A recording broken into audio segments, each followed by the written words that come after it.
All right. Trusty ape. I guess this thing is on. Check the stream for quality. And StreamYard looks so different. I have not been on here in a while. Okay.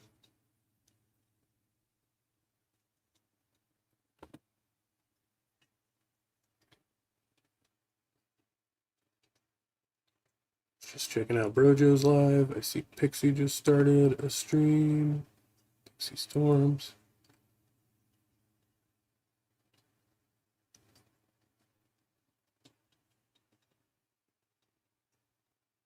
Okay. Sounds good. Oh yeah, it's on this side. Got a lot of people live right now. Well, it is Sunday afternoon. We're all grooving. Grooving on Sunday. Is that the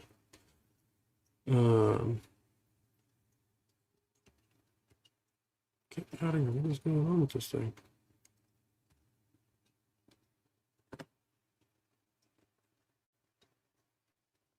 Excuse me, it's been a while. I'm having to relearn how to use my computer.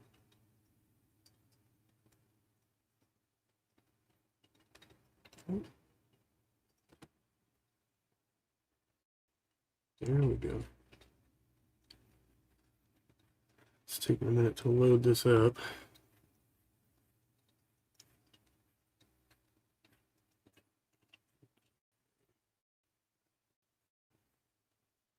This one, let's do root.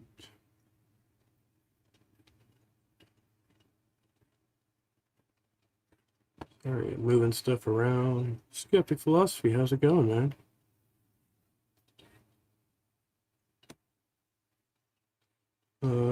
Well, since you're here, I don't know if you're available, but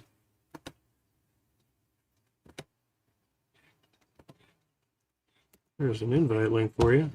I'm gonna pull up some videos, but hope you, yeah, glad to hear it.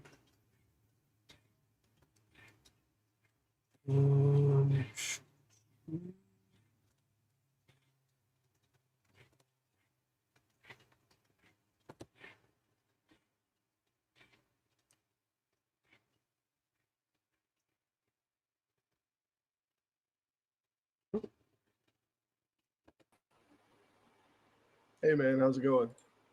Good. How you doing, man? Good. Let me mute this stuff here. All right. I don't know why I'm doing this and not on a headset. I gotta fix that.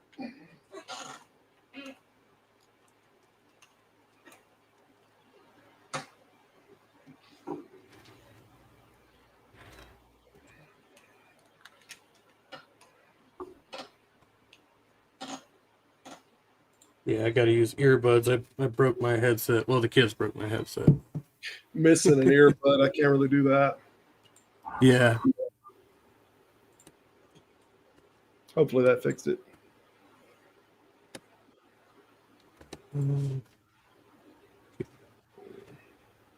So what are you up to today? Messing around with Canva right now, making just a little design thing here. But I've been jumping around on a bunch of YouTube streams, looking and see who all's doing what. A little bit of Facebook, a little bit of keyboard warrioring on Facebook and different stuff. Yeah, there's a lot of that going on right now. Yeah. Well, people make outrageous claims, and you know. Like in the as far as religious claims, or well, of all natures, and I haven't messed with flat earthers stuff in a little bit, but that's a growing one. We get a lot of different crazy claims that come out there, and I think we've kind of pulled a little further away from like the moon landing was faked and this kind of claims like that, or crystal skulls. Not that we don't have healing crystals and all of this other Reiki and whatnot, but I think primarily what's the growing and the dominant group right now in pseudoscientific nonsense is the flat earther domain. Yeah, I definitely agree with that. I see a lot of them out there, and I think they're kind of like intermingled, like those two ideas, like the people that doubt. How would I say it? Like people that are like claim to be skeptical of like well established science. Like so, the same people Yep. that doubt the moon landing are the people who might have think that vaccines are harmful or stuff like that. There's like a It's lot of definitely the overlap same there. group. There's tons of overlap. Yeah. There's even tons of overlap in religious people along with flat earthers. A lot of that, all streams from one another in their kind of biblical interpretation to say, well, they see it as a something in biblical text that says that the world was made this way, and then there's this kind of fundamental stronghold that says, okay, that's how reality is, and now the scientists are just trying to disprove. So, and not that everybody's religious. There are some secular flat earthers out there, but I think it's just all threat detection, more overworking. The biggest problem with flat earthers is why the conspiracy. Like some conspiracies have motivation, but like there's just no damn motive there. And the complexity of this as a conspiracy, even if you don't know any of the science whatsoever behind it, like you have two primary problems: is the motivation of the network of conspirators, that are having to keep this on under wraps. There's just no financial motivation. There's no ideological motivation there to, yeah, the earth is a globe and we're trying to deceive you. There's none of that there. And on the top of it, it's just so logistically impossible to keep it under wraps, because it's not like it's a small isolated area that you're trying to keep that information. It's the whole damn planet. So to me, that's one of the dumbest possible conspiracies, but it's big. I think one of the overarching ideas there and why all these things kind of coalesce is that basically, the establishment, the system, like the man is lying to you. And if you go like another level beyond that, it's not even the man, it's like Satan or it's reptilian aliens or, Sure. something like that. Agenicity, as what's his name, Michael Shermer talked about, kind of Right. this Yeah. this there's this agent of evil that is out to get me. That a lot of this happens in people's vocabulary too. I know, like my mom would always say when we were talking about pulling out in traffic back when I was real young, and she was kind of trying to help me, teach me to drive. She would, and don't do that because they'll pull out, they'll get you, they'll hit you, as if these people are out to hit you. There's kind of, we assign this kind of threat detection as some agent of evil that they're trying to do something. It's just nonsense, but it's a way of thinking. Yeah. Yeah, I guess that's like I think it was like uh well, probably a few people have said it, but there's like an idea like that part of that stems from like the evolutionary necessity to be able to like sense danger before it arrives, but that Yeah. that thing that that intuition might be kind of broken, right? Like you might be over responsive to something that's Yep. not necessarily a threat, but yeah. Yeah, that's Michael Shermer's whole stick on the subject. Like he's done this on TED Talks. I think he wrote it originally. He wrote about it in Skeptic magazine or something like that. That's not the magazine he heads, I don't think. Maybe it is Skeptic magazine. I don't know. I've never read it. But Michael Shermer, he messes with psychology and sociology and whatever the hell this means. He has a degree in experimental psychology. Um, but he's definitely interested in how the brain kind of processes and creates agency where there's no agency there, but it's just inferred. And yeah, he kind of talks about the evolutionary process of the bush. I don't know if you've seen any of his stuff, but he does like a marsupial evolving, and there's a rustle in the bushes. You get two types of air. You can say that there's some predator there, something with agency, and be wrong about it, and you don't suffer a Darwinian award, so to speak. You don't suffer that consequences for being wrong. Whereas if there is a rustle in the bushes and you say, it's probably nothing, and you're wrong, then there's an immediate consequences to it. So what happens is evolution winds up rewarding more those that say, hey, treat everything as a threat. Yeah, err on the side of caution. Yeah, Yeah. and that's pretty. I think that's exactly what I was thinking of. Yeah, Shermer, like I'm not as familiar with him, but I'm sure I've listened to him speak before, you know. Yeah. He's an old school one. I hadn't heard anything from him in a long time, but I think he's still relevant.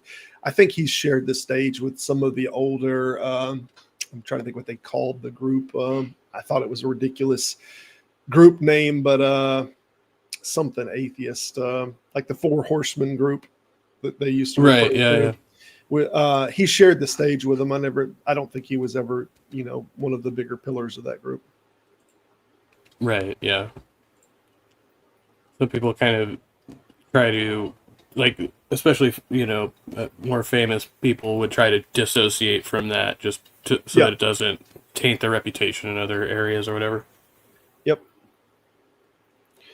But you know who never really got into it? They got on debate stages and stuff, and someone with a wealth of wisdom on the subject, in my opinion, probably in this subject more than any, and that's a gentleman by the name of Steven Pinker, which he messes with sociology and psychology and kind of the evolutionary process of that, but he doesn't really get into the God conversations. He tries to dodge that altogether. So while he likely very much is an atheist and he thinks of things as systemic, a process orientated on how it gets there, he doesn't get into the God conversation. Kind of like Neil deGrasse Tyson doesn't really get into it. In truth, he's more interested in the academic and scientific side of it. And maybe Yeah. people like that have to keep this subject more separated, or maybe they're just not passionate about the bad science going on there. Yeah, I also think there's some element to that where, to them they're like, what's the point? So that's going to Yeah, reduce their effect, whatever positive effect they could have by trying to like deconstruct somebody like that, you know? yeah. I think Neil Tyson even said as much, that it's a pointless exercise, to even talk about it. He's more interested in the scientific side of it. So, but the more you can be an educator and be a science educator and educate the right way about these things without trying to address people's, bad constructions of ideas, the more progress you can make on the front. Yeah, and I think one of the things that I've seen, and at least the way that like I came about like these circles of conversation was they were things that I was already interested in, right? Like I was already having Yeah. those conversations with myself, and then I found out that people were talking about it, and I think on that level, even if you have somebody who may just be, doubting their beliefs or whatever, then once you can start to insert other like lines of thinking or lines of reasoning or whatever, that they can work with, and most people will deconstruct themselves, right? Yeah. So but I think it also helps to teach people how to be activists in a way that it's like kind of that think globally, act locally type of thing, to see Yes. where you can actually make a difference, whether it's voting in this election or just informing people about news that they may be hearing other things in their I just say false information that's being spread, The and then you false can correct for information that. machine. Yeah, I think it's funny that there is, a niche called alternative history that is taken seriously. Like these people, don't realize that they're reading alternative history when it's actually branded as such. Yeah.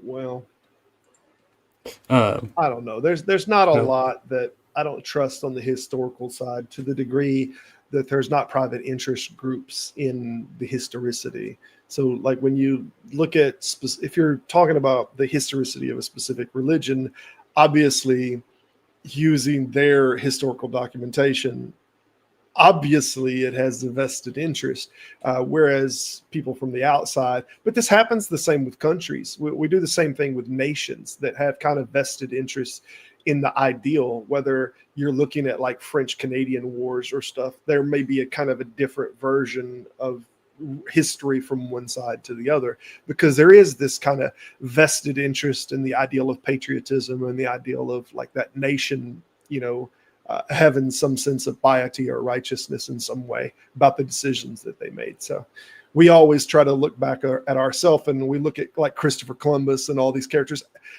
at the academic level of how we're being educated anyway, is that they were, good people. But then when we look outside of that and we start to really pick at the behind the scene parts, maybe not so much, So I think there's always a vested interest. And when you're looking at a religious group like Christianity or like Islam, and there's their only documents that you have, yeah, clearly that's very difficult to trust, because there's too much of a vested interest in them keeping up a persona. Yeah, and I think there's to use a religious term, like the idolatry of these people, right? That they've used basically as propaganda, right? It's like it's that we don't have really like a measured response to. So we could say that Columbus maybe was beneficial to us. He did good things in a sense, right? But he did a lot of bad things, and you could make excuses for why he didn't know that at the time or whatever, but just acknowledging that and just saying, okay, we can appreciate the accomplishments of this person and not aggrandize them and not romantic. We don't have to build statues and have a day devoted to this person because, Yeah. I think everyone is a product of their time. And I think all this kind of overly righteous nonsense that tries to look at people and compare those people to modern moral standards and ethics, it's problematic, because they are a product of their time. And we might look back and have ideals like me and you, we might not be vegetarian, and that might be more and more the direction that society goes. And at some point we might be looked back on as, oh, how bad they were because they ate animals or treated them this way. Who knows? That's just going to be a different dispensation of ethics, and we're going to be judged by this future. This would be the same thing with some of these people.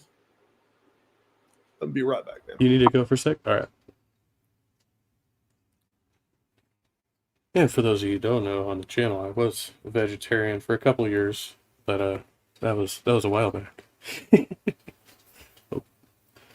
Okay, so Robert's got to go. So that's interesting, though. We got Skeptic Philosophy in here, and I do still have this video saved. Well, I'll see what he wants to talk about when he comes back. But did end up in a debate with Jill here.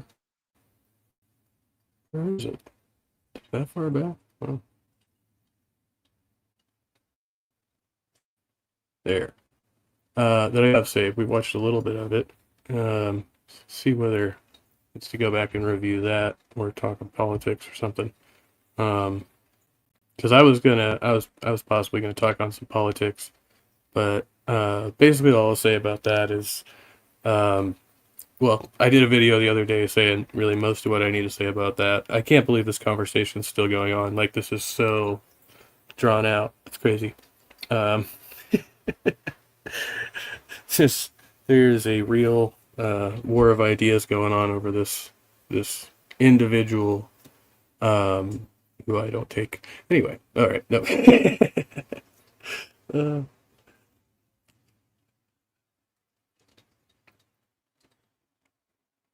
Welcome back. Sorry about that. My daughter, she's all concerned. Good. My wife's got an infection in her tooth, and my daughter is the very sensitive type. I'm worried about mama. So, oh no. Well, I'm sorry to hear about that. Tooth infections are no joke. Yeah, she's they're gonna go to lance it. It's actually in the gum, but she's going right now to get it lanced and some of that drawn out, get some better medication in it. Got you. So it's just telling our lurkers here, because I don't see anybody in the comments. But I was telling the audience that I had I still have your debate with Jesus is Lord in here. Do you have any interest in reviewing that, or have you done that yet? I don't care. That thing's too long to review. Plus, I mean, I think I was only on for 40 minutes or something, And then all the rest of this is just, I'm sure him after I had to go watch a movie with my wife. Well, I went and watched a movie with my wife. Not that I had to, but I think after I left to go watch a movie, he probably went for another 45 minutes rambling on about that. But yeah, I don't care. I just think it is probably going to be a fairly long video if I had to guess. Yeah, we won't need to do the whole thing. I mean, whatever, he does tend to ramble after the guests leave, but I would be interested to hear what you guys talked about. But other than that, I don't know if you're into the politics thing. We could do that too. There's a lot of political conversation going on right now. I am at your lead. You jump into it, and I am interested in hearing any of it. All right. Well, it is a Church of Apes, so I guess we'll go with the religious first here.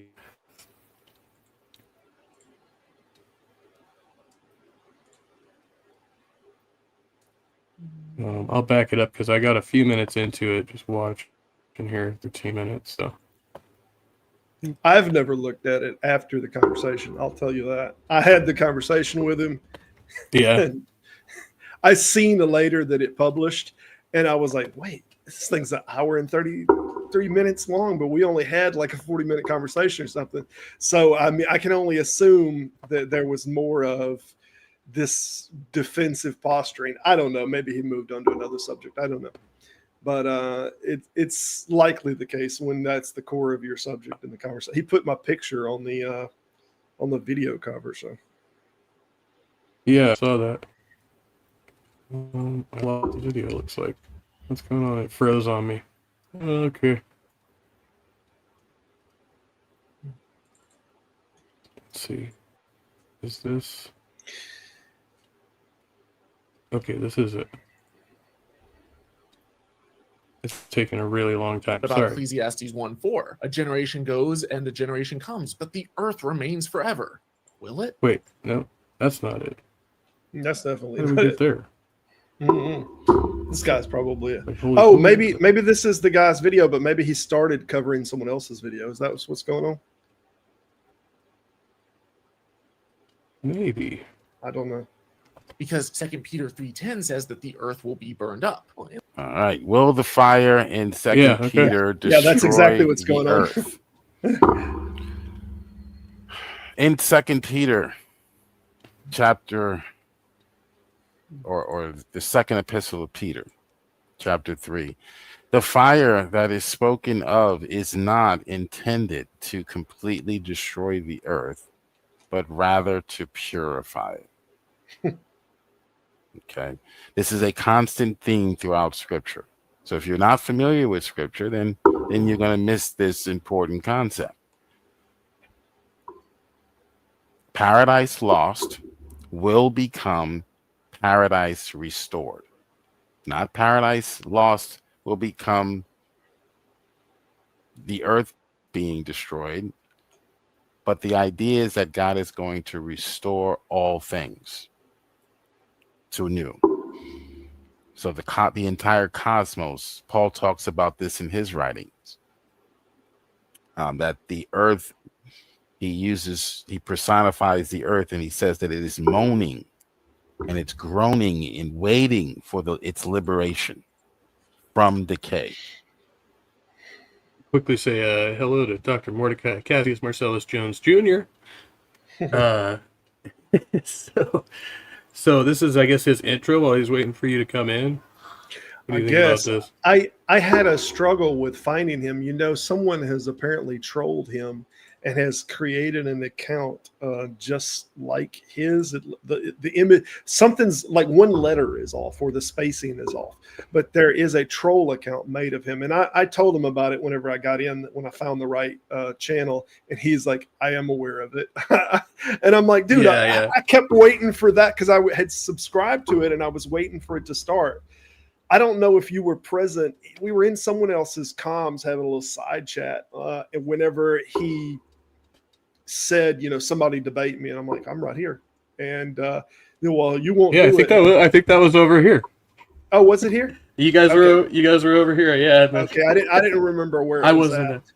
So it Yeah. started here, and there was side chat, I guess, and then he said, "Well, debate me, bro," and I was like, "All right, pop one in." So I found the wrong guy. Is all. I don't. Again, I haven't watched. Well, unfortunately, yeah, I was talking about that too. That I found out that some of the conversations that I've had with him when I've tagged him in the video, it tagged that channel. Those are actually clips of him. They're just short clips taken out of context, Okay, okay. Are you talking about the troll channel? Yeah. Yeah. It's like a repuke and remove or something like that. Yes, it's something like that. And I had to look at it a minute, and I'm like, wait a minute. It took me a little while to figure out I had subscribed to this guy and was waiting for this for nothing. And then I looked at the activity, and it had no activity in like quite a little while. Hey, my awesome life. Oh, we got Viking Silverwolf. I This can one tell you guy- this, though. This guy is partial preterist, and he's Calvinist. He's a Calvinist, and he never told me either. You can start to pick up on it in some of the things that he's saying. And then whenever I asked him, because originally I was like, "You're preterist, right? You have a preterist position." And then he specifies that it's a partial preterism, that it's not full preterism. And then something else he said later, I'm like, "You're Calvinist?" And he was clammy to admit that, but then he was like, "Yeah, Calvinist." I was like, "Okay, you're pretty dot on the money for the position. You're pretty standard." But I was trying All right, to be I'll speed it. extremely kind to this guy, just letting him have all the rope in the world. He just never would read Oh, yeah. the scripture, and at some point, I got a little aggravated. Oh yeah, we've done this song and dance before. Like many people have tried with Jill, and yeah.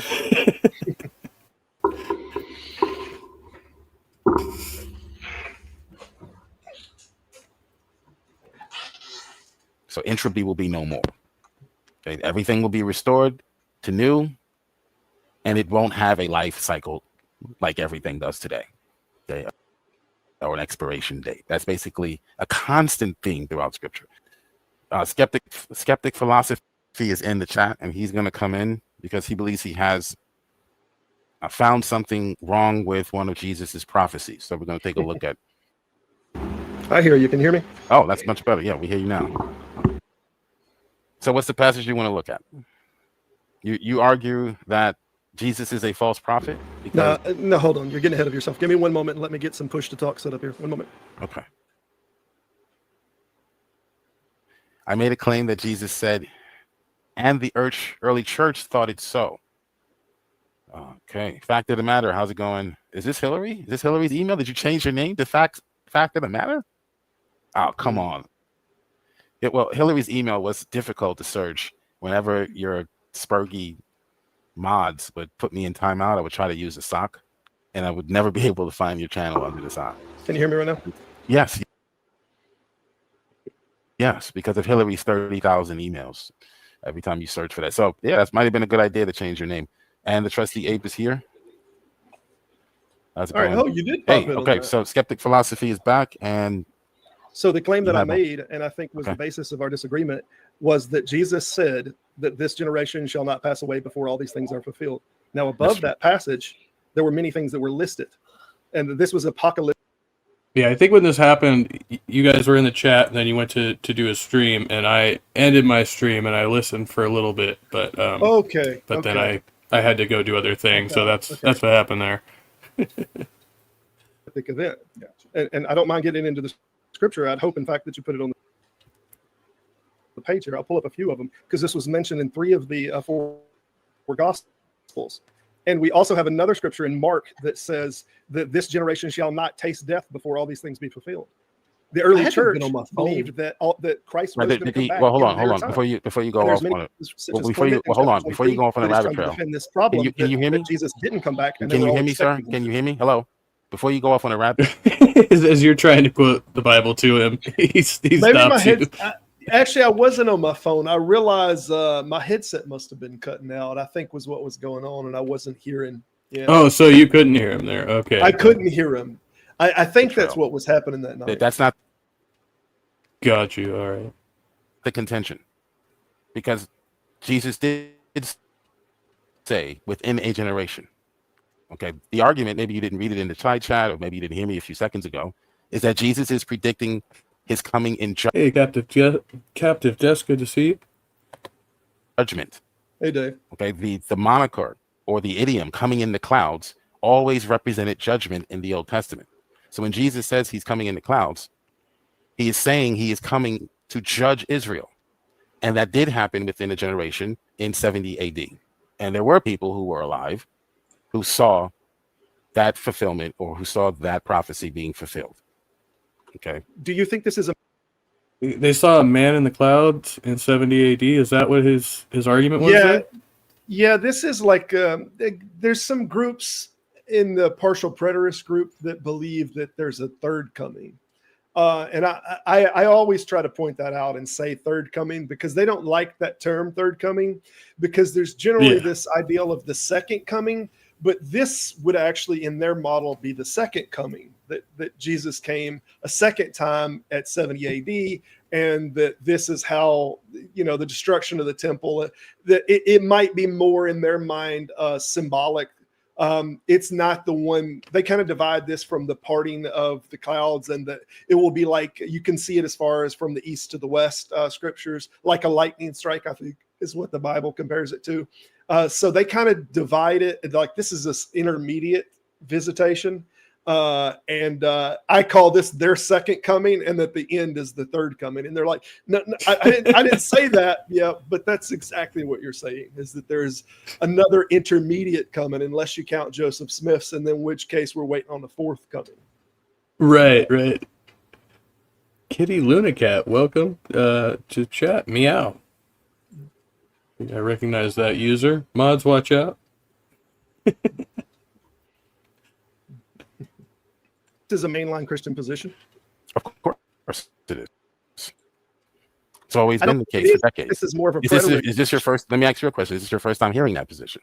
No, not at all. A preterist and full preterist. Oh, that's Jess. Okay, hi Jess. I do know that person.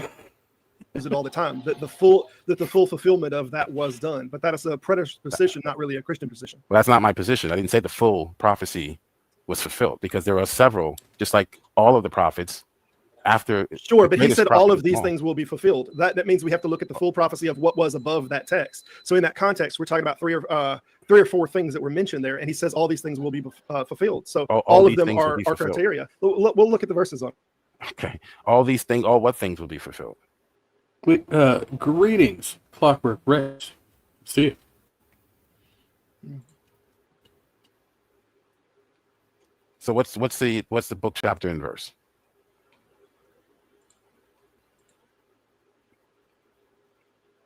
What's the book, chapter, and verse? Do you have the book, chapter, and verse? Yes, it is. I might be having technical problems. I guess it's. Yeah, I'm pretty sure this is. I think I was all on headset, and I think this is when my headset was cutting out. I'm fairly certain. Okay. Yeah, because I mean, I know you had been citing something before. I don't know. Do you just have this stuff committed to memory, or do you keep a Bible on hand? This is the first and only debate I have had on any YouTube ever, I do believe.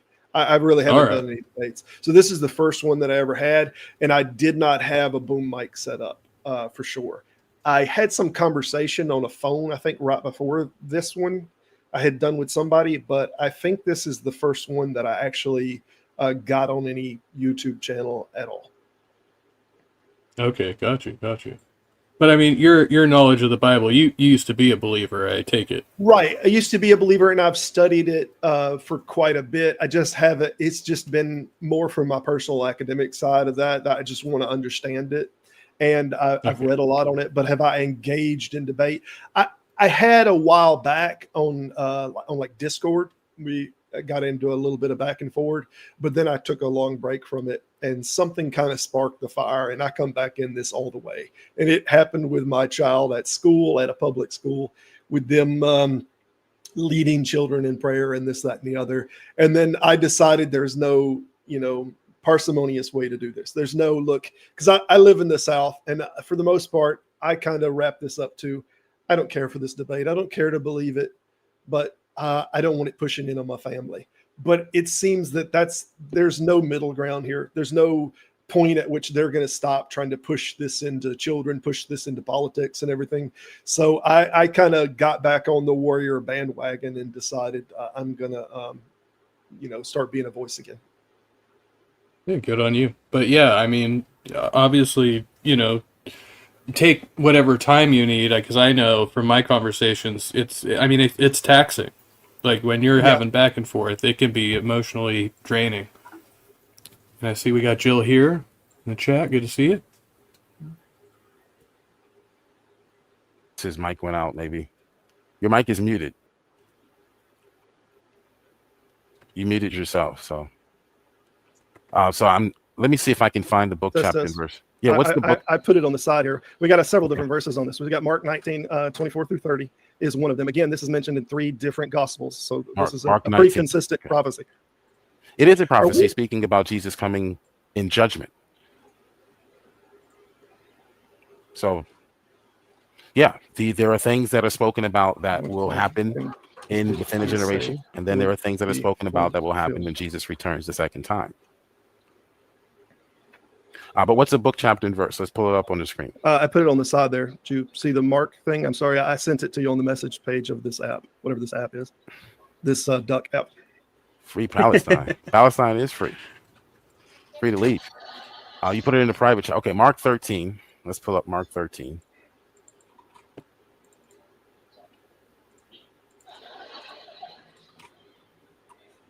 And that's the 24th verse.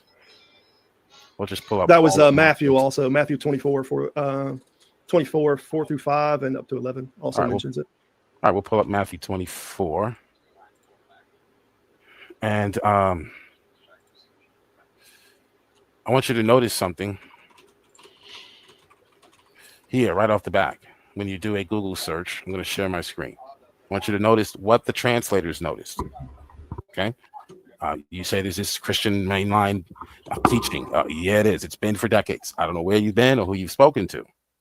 But I actually used to be in the ministry. I used to be a Pentecostal preacher. So, yeah, okay. I'm fairly familiar with the historicity of the Christian claim. But everything there being fulfilled.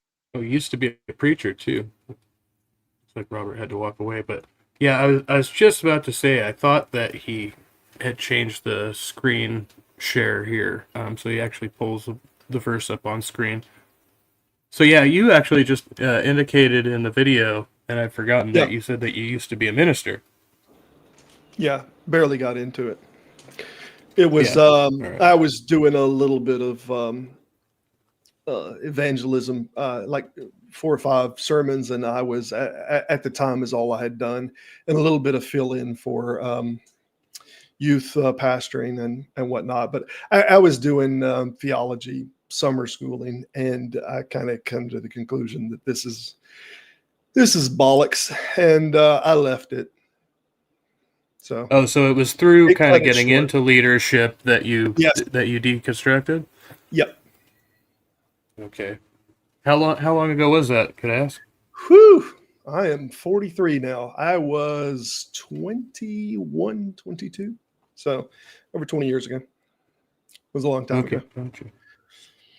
And that, I guess the antagonist to that was you have a bunch of different groups, but you have one big division about the nature of the Godhead, and you have kind of these Unitarians and the Trinitarians. There's another one with the 2 essences or 2 beings, but I was very much Unitarian at the time, and I seen that as completely, biblical. That there's one God, one Spirit, and one flesh, or one Lord, one baptism, and one flesh, and that you could kind of justify everything inside of the text as seeing that you have kind of an avatar presence, if that makes sense. And the same, just like the Avatar movie, in truth, that you have the body, and then you have the spirit that is inhabiting, and that this is all that you need, and then that's the totality of the Godhead. So when you're talking about from the character speaking, you can sometimes might refer to him as the Son of Man, the fleshly side, and then you might refer to him as the Son of God. So anyway, this was kind of strongly doctrinally supported in a Unitarian position, and then you start running into verses like the Comma Johannian, which is it's something that has been changed in the Bible. It got changed in about 1550, and this interpolation got forced into the scripture. And while I could reconcile all of the other scripture with the ideal of the unity, this one seemed problematic. And the deeper I looked at it, the more I realized, well, it wasn't always written this way. They changed this verse and inserted this ideal, which if y'all ever want to look into the Comma Johannian insertion by the Catholic Church, that's a great little piece. But that kind of started me on realizing that, the Bible's been changed to meet people's expectations and interpretations a little bit. And that's kind of the first one I stumbled onto was the Comma Johannian. And then it went all downhill from there.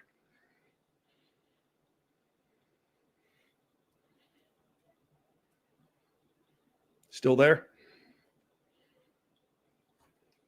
Don't tell me.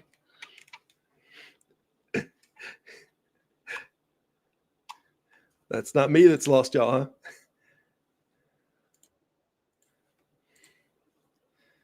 No, I think that's Trusted Ape. I believe Trusted Ape is the one. Okay, there we go. I'm not even familiar. Oh, you pulling the Comma Johannian up? Well, that's something you can pull in Wikipedia. You can Wikipedia it and pull it up to see what the changes are on the Comma Johannian. Freezing up a little bit. It might be lagging. Okay. That I think this is on my end. Let's see here. I think so. It might call it the Johannian comma. Can you hear me now? Yep.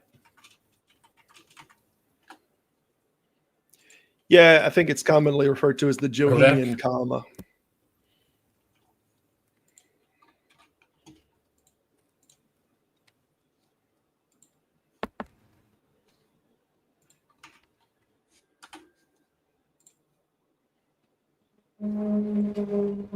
Having a lag.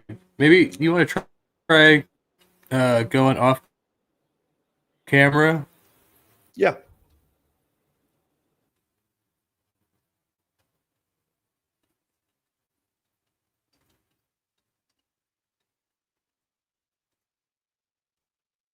Uh-oh.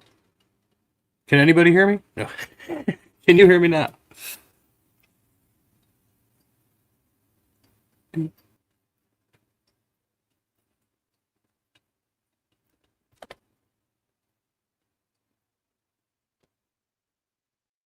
Okay, we got a big lag between right now. Unfortunately.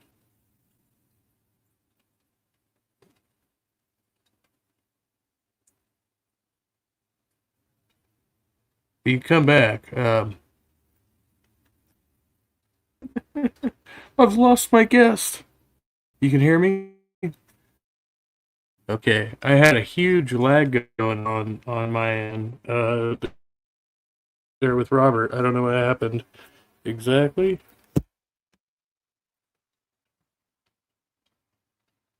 Let's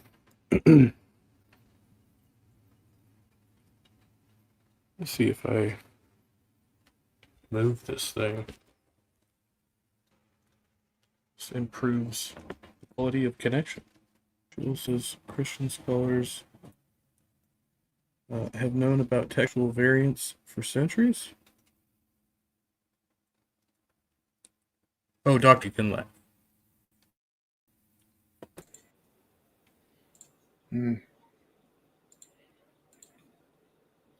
Can you hear me now?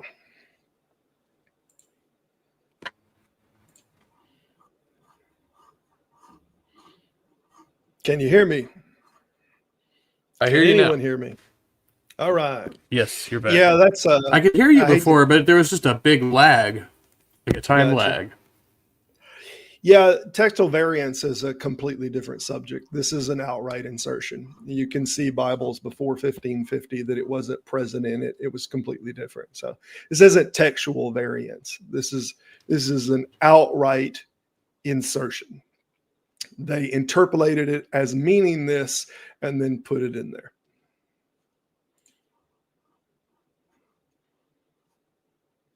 Yeah, and there's, I mean, what each like the King James version and then the NIV, like each one did that, right? Like, Well, the truth is, there's not a lot of additions after the 2nd century. There's not a lot of, I mean, they're pretty consistent. Yeah, there's still textual variation, but after the 2nd century, it gets pretty stable. There's not a ton of changes. The Johannine comma is obviously one huge one. Let me see if I can see what the original text was and what they've changed it to. For there are 3 that bear witness, or there are 3 that bear record. And then we got it added in there, in the Father, or in heaven, the Father, the Word, and the Holy Ghost. And these 3 are one. And then the rest of the verse, that was completely added. That was none of the older text. And there are 3 that bear witness in earth. All this was added, the Spirit and the water and the blood, and these 3 are one. So originally all you had there was, for there are 3 that bear record. Let's see, we jump forward. And the Spirit and the water and the blood. And that's all that was there. There are 3 that bear record, the Spirit, the water, and the blood. So then Christian theology said, oh, what that means is, oh, the Father, the Son, and the Holy Ghost. And they kind of put that in there. But again, this was about 1550, I want to say. You don't get any of the older books that had it written that way. But Jill's comment here, any Bible student would know about the comma.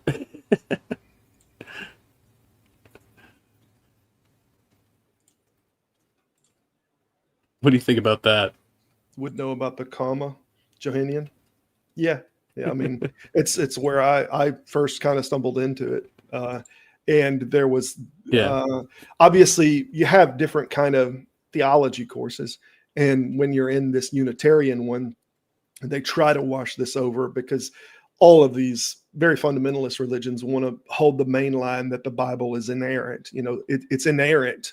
But at the same time, one group is backing the kind of Trinitarian ideal and the other is backing the Unitarian. So how does someone that's Unitarian, justify something that got a Trinitarian spin on it? Let's take this verse that is very short and then make this what this is the Holy Trinity, but it's a clear Trinitarian doctrinization that's being, imposed onto what's already presently there.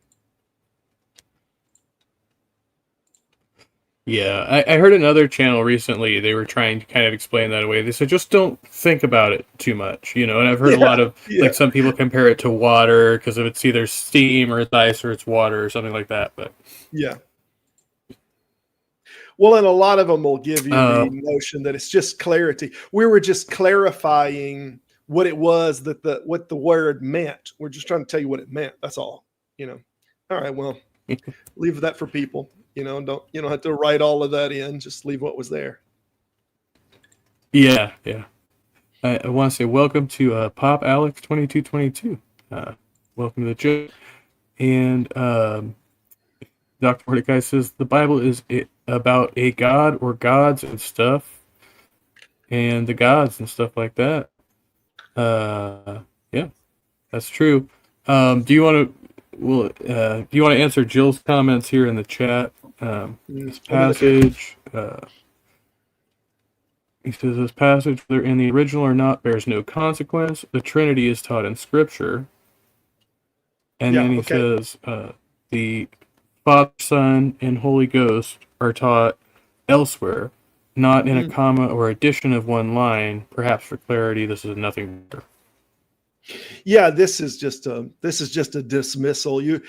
If you can add this, where does the adding stop? I mean, let's not pretend that it's completely original while simultaneously saying, well, this doesn't mean anything. You know, it's one or the other. It's either completely original, it's not altered, or you have altered it, and then you're just dismissing this away to say, well, the Trinity's still true. It's still true. That's nonsense. This is the only incongruity that I ever found that is a problem with the Unitarian position. And it is the only incongruity, and it's not an accident that it's also the only one that is about this subject that we know of that has been changed. And I only mention that because one of the writings of Eusebius is mildly challenged.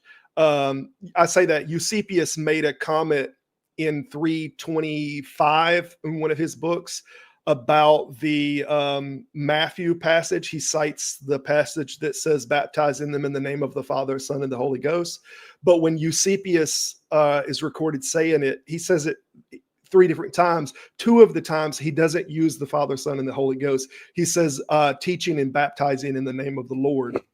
So, and I don't fully subscribe to it, but there are some people who have suggested that verse was edited and that Eusebius was kind of showing us an older version of that. And the only reason that's even worth mentioning is the oldest version that we have of that text is 325, and that would be the Codex Vaticanus.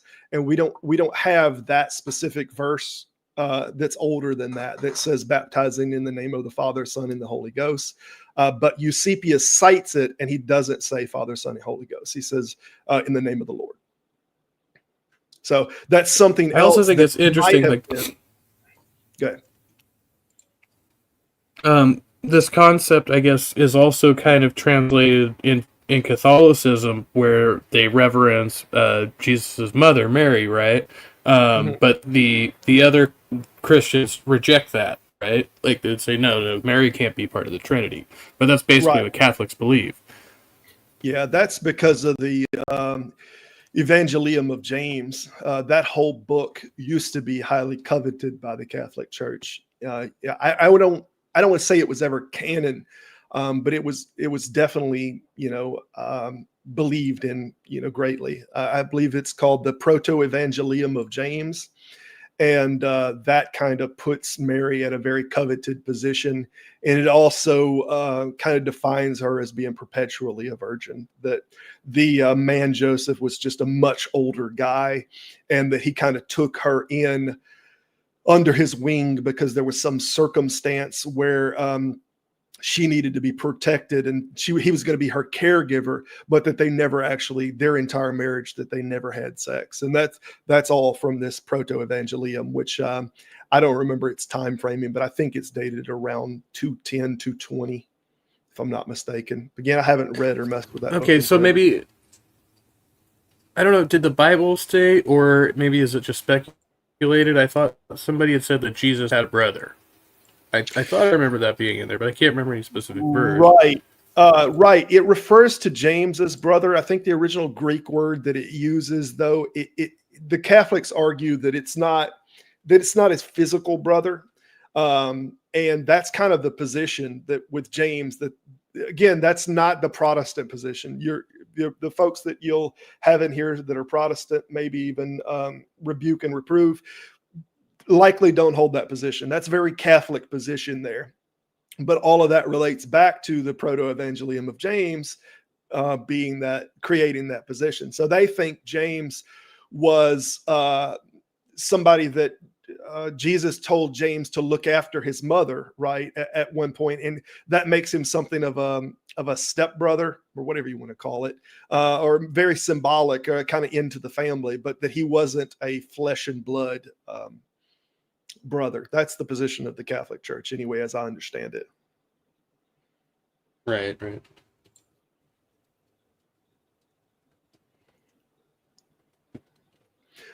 But a lot of those older books. Are you on any type of? Go ahead. Oh, finish your thought. A lot of those older books, they carried a lot of weight in early doctrine. So a lot of them, they kind of helped to develop these ideas. Even like the Book of Enoch was influential. This was kind of an intertestamental written book. Enoch. And I think the book of Ruth actually mentions the book of Enoch. But this is where the whole ideal of the fallen angels come from. That there was this battle in heaven and whatnot. I think the best we can tell, the book of Enoch is the first one that introduces this ideal. And then you get I think it's primarily in the culture of the Essenes, which is a Jewish group. They're very apocalyptic, kind of all the end of the world, the sky is falling group. And interestingly, they're the ones that actually preserved the Dead Sea Scrolls. So I think the Dead Sea Scrolls that we have, the Great Isaiah Scroll and all, this was preserved, it's believed, by the Essenes.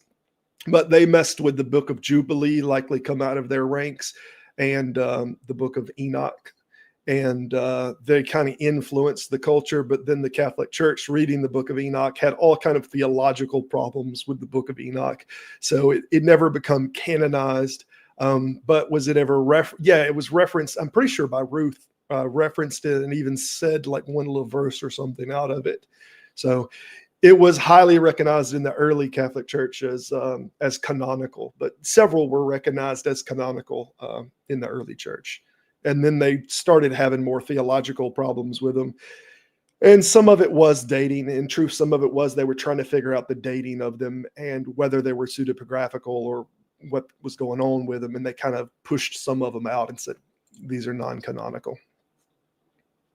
Right. Yeah. Revelation. So I just want to check in with you. Do you have any like time constraints going on right now, or just me sitting here at the computer? I was messing with Canva when you said to pop on here. I have nothing I'm doing at all. I was doing a little back and forth reading. And all right, awesome. Have nothing going on. Guys, I'm good to go. Okay, I just wanted to make sure before we went to So okay, and you said Revelations was also potentially going to be cut out of there. Yeah, it was definitely on the chopping block. There was some debate on the subject of whether Revelations was going to remain, but it made the cut. But we still don't know what John, and I think even unfortunately, unfortunately. But that's what's interesting to me is like people now stand on a lot of these books as the complete and inspired word of God. And you happen to believe that the complete and inspired word of God is the ones that happen to be picked by the group of the Catholic Church when they were deciding, which ones are canonical and which ones weren't. And they just happen to be the exact same ones that you think are the, inspired word of God. What a coincidence.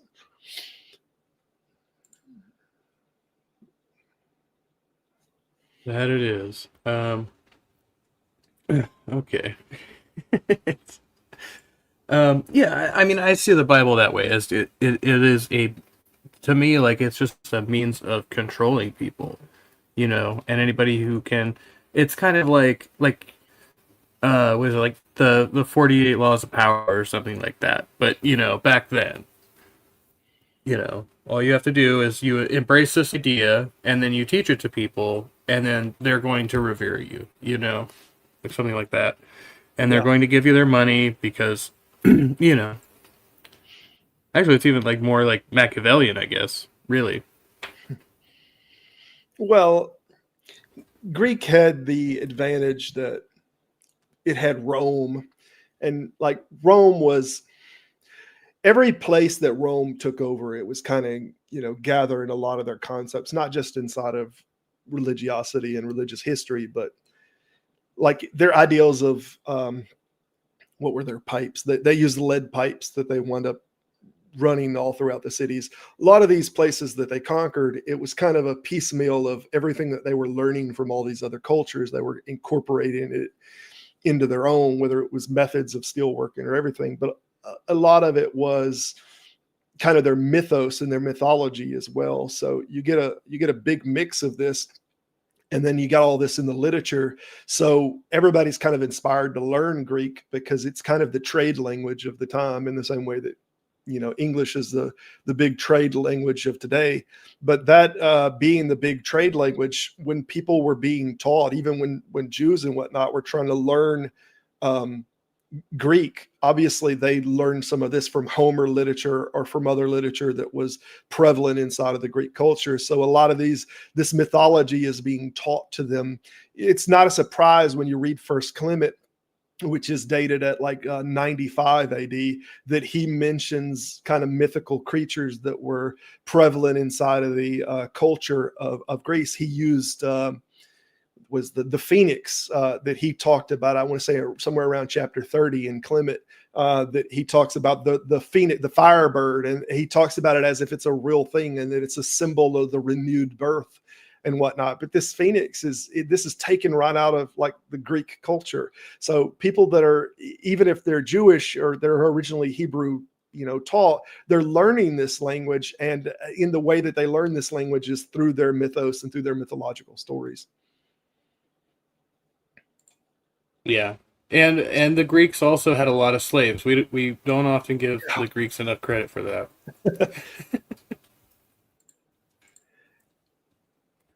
You might have noticed, if people let me ramble, I'll get to rambling a little bit. So start just stepping on me and cutting me off. Oh, yeah. No, I'm good with that. Right now, I'm working on a little bit of a tech issue I'm having here. I know Jill put a lot of comments in the chat responding to you there. I don't know if you want to go over those. Who is Jill? And, I'm not seeing I put another link out in case anybody else wants to come in. No, it says rebuke and reprove. That's the person you debated, but we all know him as Jill, Jesus is Lord. I got you. He used to go by Jesus is Lord. Okay. Yeah. You said that earlier, and I was like, Jill, I'm looking for the responses. Where's Jill's responses? And my apologies. I didn't know him by that name. So yeah. Yeah, my bad. Yeah. So that's, he used to, well, his avatar still says Jesus is Lord, and that used to be his channel name. I don't know if he took down his old channel or it was taken down by YouTube or something like that, but so now it's rebuke and reprove. But everybody still calls him Jill in the community, basically. So I'm not aware of the nuances of the community. My apologies.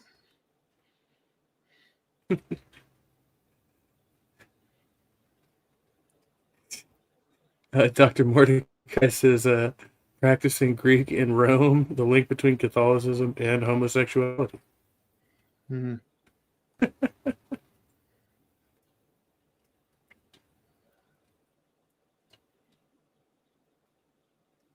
I'm trying to go back and read through a few of the different comments that he's been saying here. Yeah. We already read that one. And okay, no. Here's where we stop right here. He says, no Christian argues the passage proves it. This passage proves a Trinity, which one we were at there. And then he says the comma only appears in the Latin tradition. He doesn't have clue as to what the textual critics say regarding lines of transmission.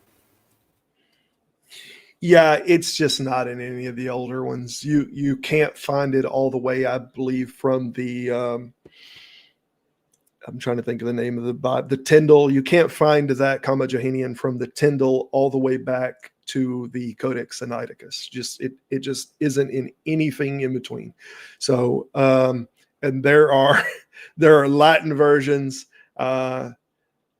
There are several different versions in between here and there, but it's not, that variation is not present in any of them. I think it first shows up, like I said, in about the mid 1500s, 1550 or so.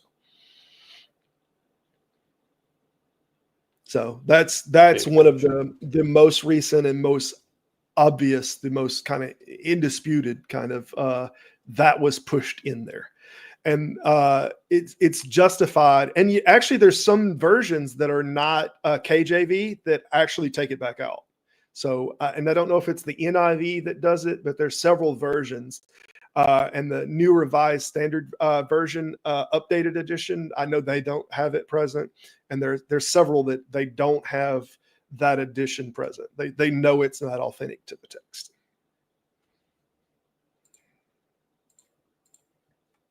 Okay. You gotta try. I'm seeing I'm seeing a mobile app and Yeah, so I did. I just switched. Oop.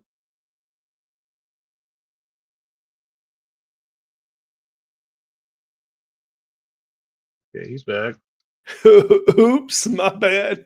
My bad. I'm sorry. I was like, did I do that or did you? No, that was me. I was trying to Okay. refresh my YouTube page because I have the YouTube page up so that I can try to look at the comments. But when I have them minimized, sometimes it like pauses and it's losing timing. So it's not tracking with the real time. And I try to just refresh it. But that time I actually clicked on the StreamYard to refresh it. And that's not how you do it. Got you. Yeah, I was just switching over to my mobile here so I can go outside real quick. Yeah. Oh well, Dr. Mordecai, bring it down a little, man. You're good. This is I don't know if I want to actually show this. Well, I'm trying Hold to on, Raven. understand this. Good. Sorry.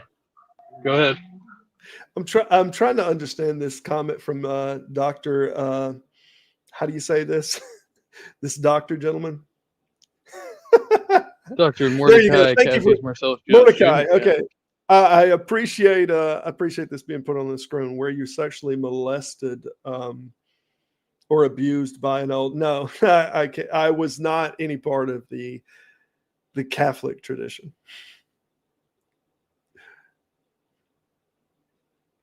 It's very traditional. I think he's doing one of those, because they have those ads now they run on social media where we'll say something and then it's like contact the law offices of, Sure. So that's what I thought of. It's interesting. I have never had so many ads about porn before until I started going to Christian websites and reviewing Christian videos, just looking at them. And now all of a sudden I'm getting these ads about pornography addiction. And I'm like, so I looked at another video about this phenomenon, and apparently that addiction to porn is grossly outweighed inside of kind of the Christian group than it is just mainstream people. Or maybe it's happening more or as much in just regular people, but they don't think of it as a problem to watch porn. Whereas there's all this self-guilt and, oh, I can't believe it. I hate myself and all inside of the Christian groups. So now what you have is these similar to ambulance chasers, but you have them chasing down Christian. We can help you. We can get you off of that porn, Yeah. So I see a lot of this advertisement now that I have never seen before. But now when I start looking at several Christian videos, it seems to be almost targeting me in the algorithm. I guess they're going after evangelical and kind of Christian groups to market to.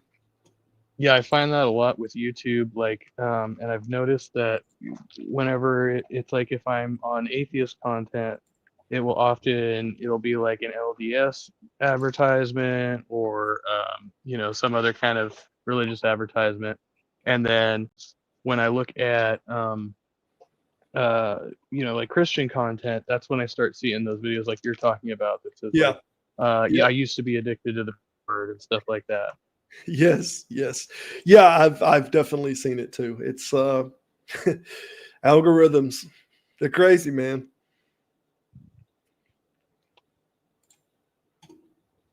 I think we've known there's that link there to just sexual repression in general that just causes people to kind of act out, right?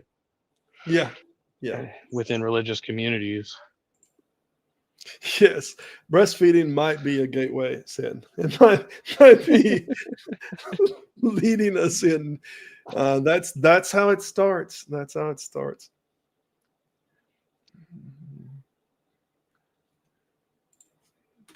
Yeah, get them off the tit as quickly as possible.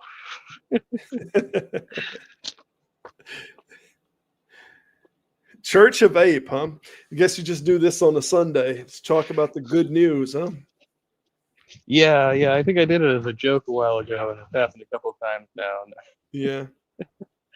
I just figure it's as good a show title as any. Yeah, I haven't gotten into the streaming thing yet, and I looking at it, I see several people like yourself that just run the StreamYard, and they're not. Some of them are not particularly running the paid version, and fair amount of success with it. So I've considered it, just haven't fully, I guess, jumped on that bandwagon yet to do those. Well, I was on the paid version until this year they raised the price on me, so that's when I kind of bailed out. So I wasn't streaming as much. So you know the price is bad when they quote you by the week on the price. Yeah. So I'm like, God damn, by the week. So yeah, I think everyone out there that is watching videos like this from streamers and they like those streamers, you should try to give a little to those streamers, because it does cost a bit to be on those paid programs, you know. yeah, absolutely.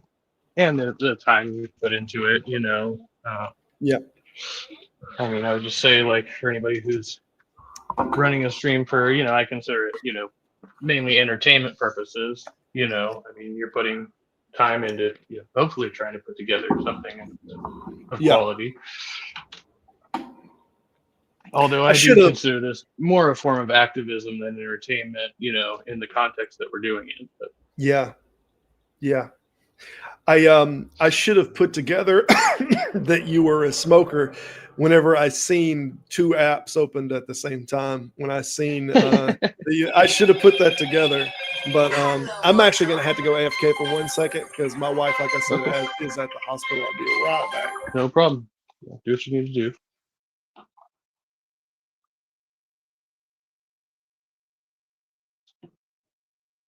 I'm going to switch back over here real quick.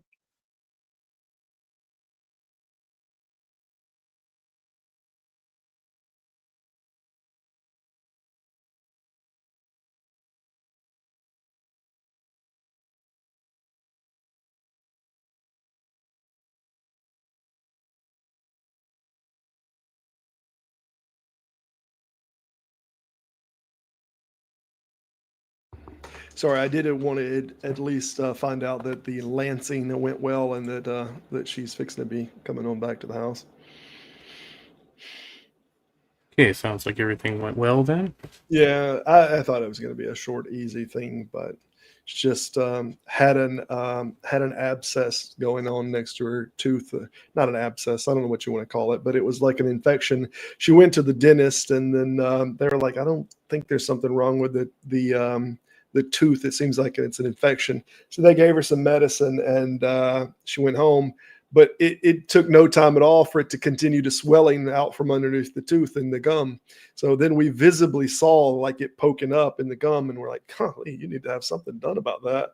So she just went and got it taken care of. She's on her way back.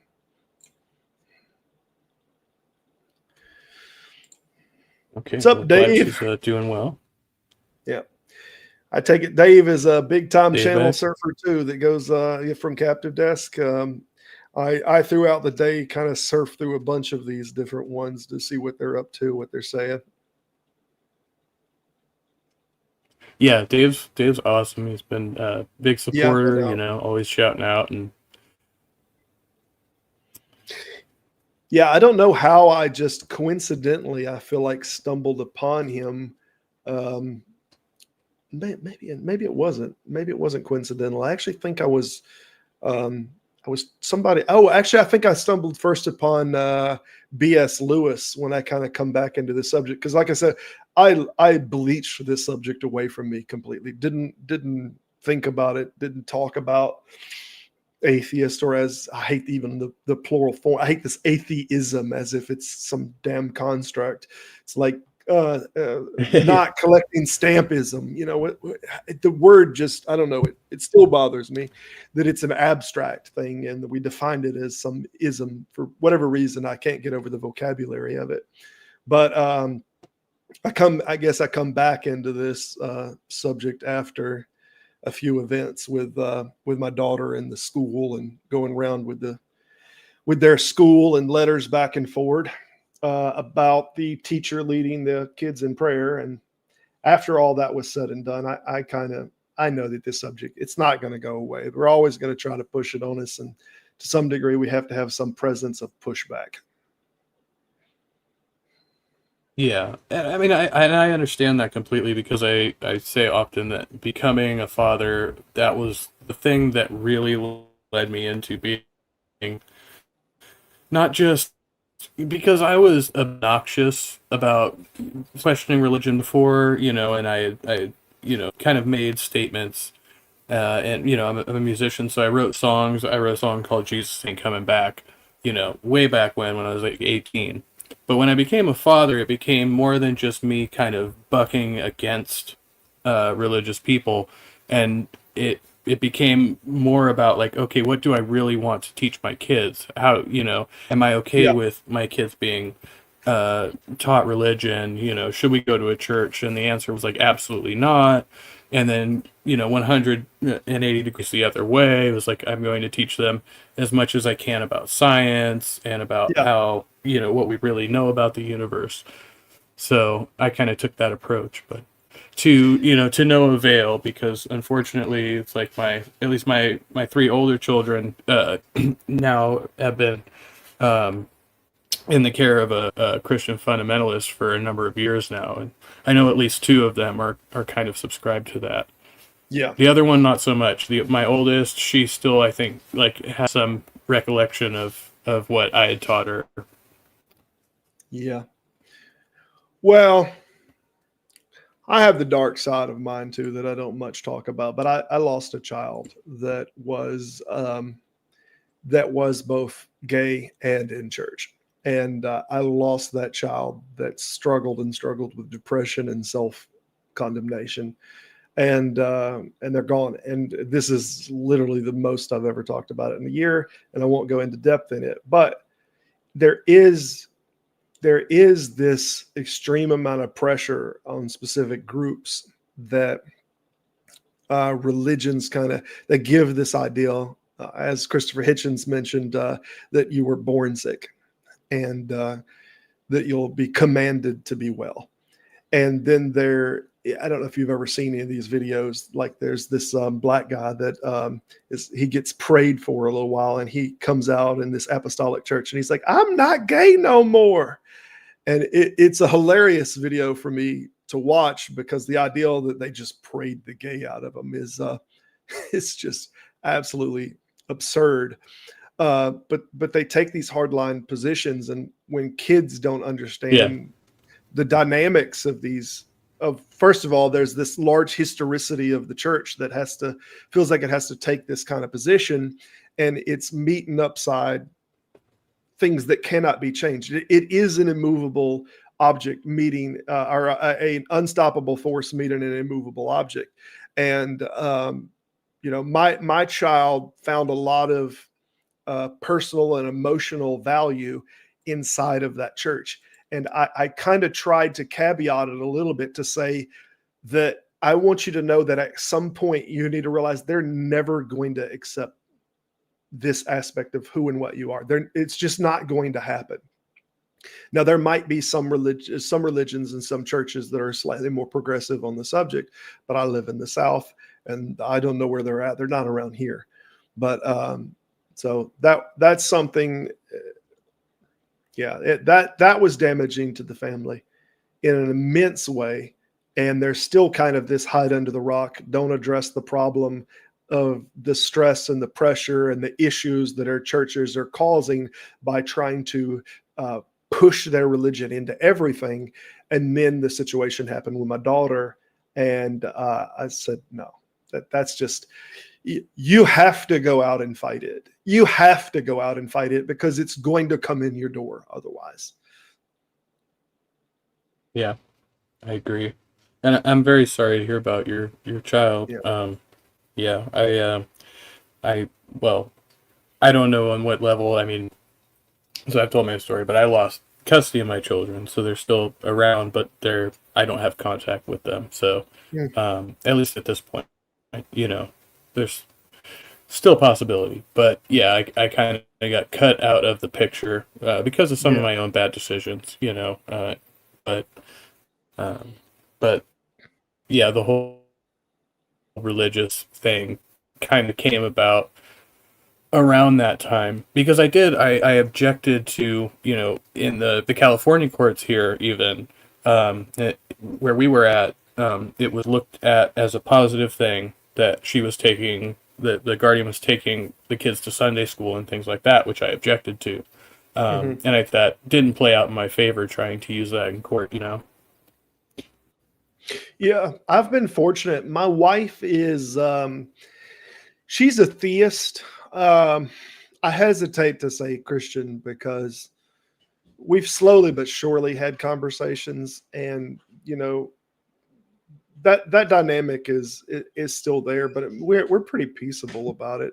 I don't have a problem with anyone, believing what they believe. And what we decided a long time ago in terms of our children was that we would let them, get up to a certain age and kind of find their own path on it. And we didn't talk to them about the subject either which way. Actually, today, my daughter, which just stepped into the room, I think she went to Sunday school for the first time today, but she's right at 12. So she's just went to Sunday school. Yeah.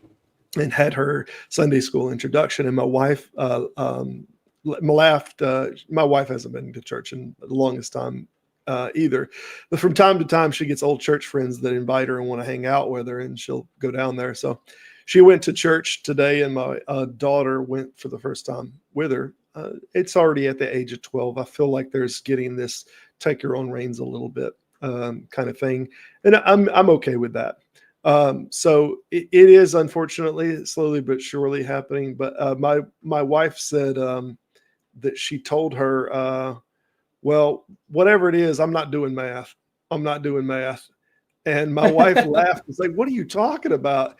Because it's all called Sunday school. And my daughter was just letting her know, all right, I'll go to this, see what it's about, but I'm not doing math today. This is my day off, Well, you will if you want to add the biblical generations, right? Right. Genealogy. You'll need to do some math for that. Take Matthew minus Luke's genealogies and whatever you have left. That's there's a case to be made that's how inaccurate the Bible is. Take Matthew's genealogy, subtract Luke's genealogy, however they're off by. That's how inaccurate it is.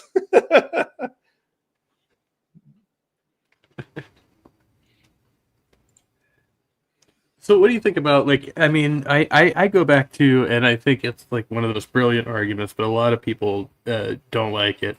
The idea, just that there is an invisible man in the sky who can see and hear everything all the time, and can do anything, but pretty much literally does nothing, like with his omnipotence. I mean, do you think that's a good argument?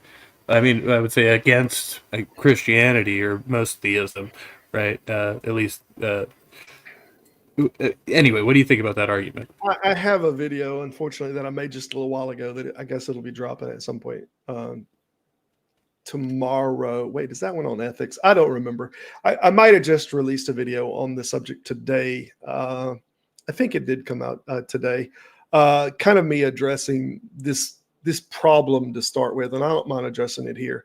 There's this ideal that we're all going to heaven, that whoever gets saved, that all of this whole show is about this. It's not just that there's a group of people going to heaven, but there's this ideal inside of that theology that this is the whole reason the planet was created, was as a test for people to go through this cycle and for God to choose his elect.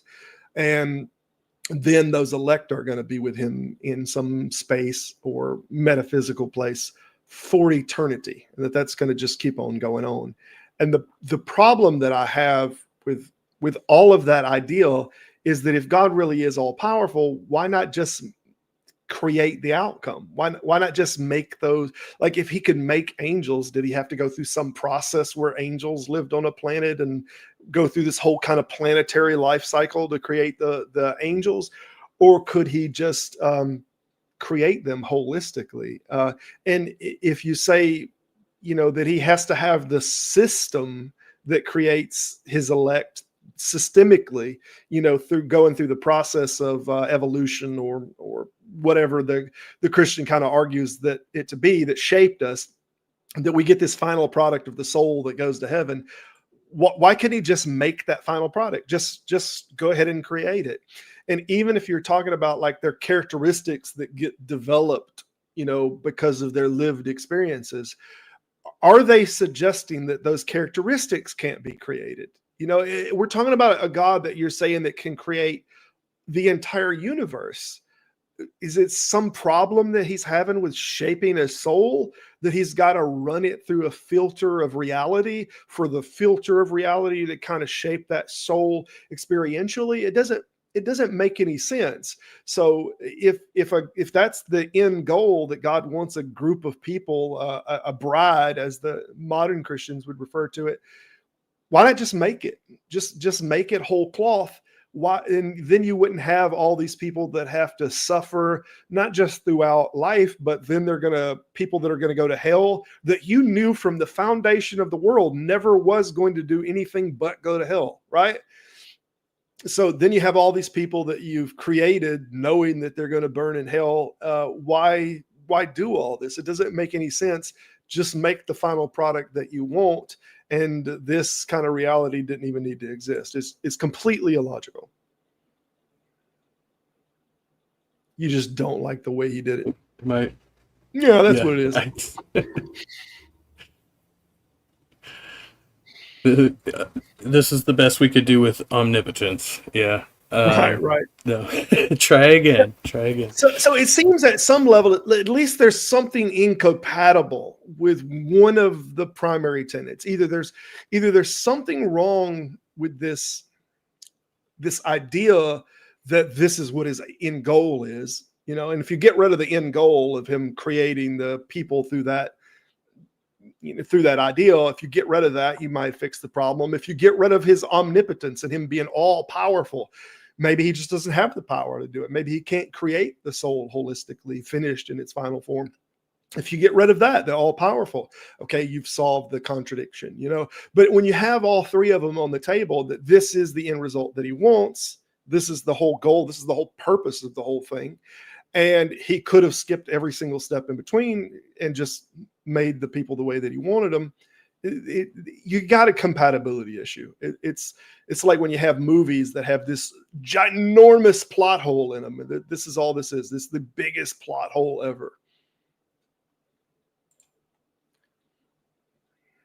So in that sense, it starts to sound more like deism. And I've met several people on YouTube now who claim to be deists. And that's basically what it is. It's like, we're an ant farm. Like, he had the power to create and all of this stuff, but he didn't intervene after that. Like, everything else is human creation, right?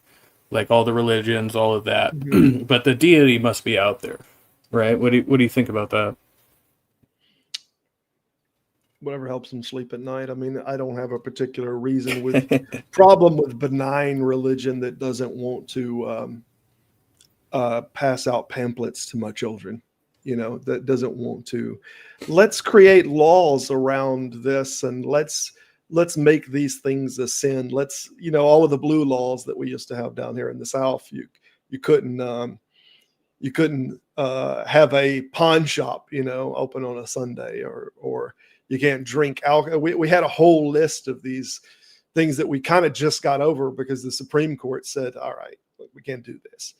So to the degree that people's religion has reached a sense of banality that it doesn't force itself onto our government, onto our children, then I don't care. It's benign. It's not going anywhere. It's not hurting me. So I'd say, I think we agree then we could differentiate between potentially harmful spiritual or religious beliefs and non, right? Yeah. Absolutely. I mean, I think there's still something that tends to anti-scientific still seems to be couched in these kind of ideas a lot, but I don't think that's the end of the world. It's not a social problem as much as it is a personal infliction. They're inflicting that on their own scientific literacy more so than them at a law level, at a congressional level, and at a educational level. damaging everyone. That's just shooting their own self in the foot at an educational level. And I don't care if they want to do that, have at it.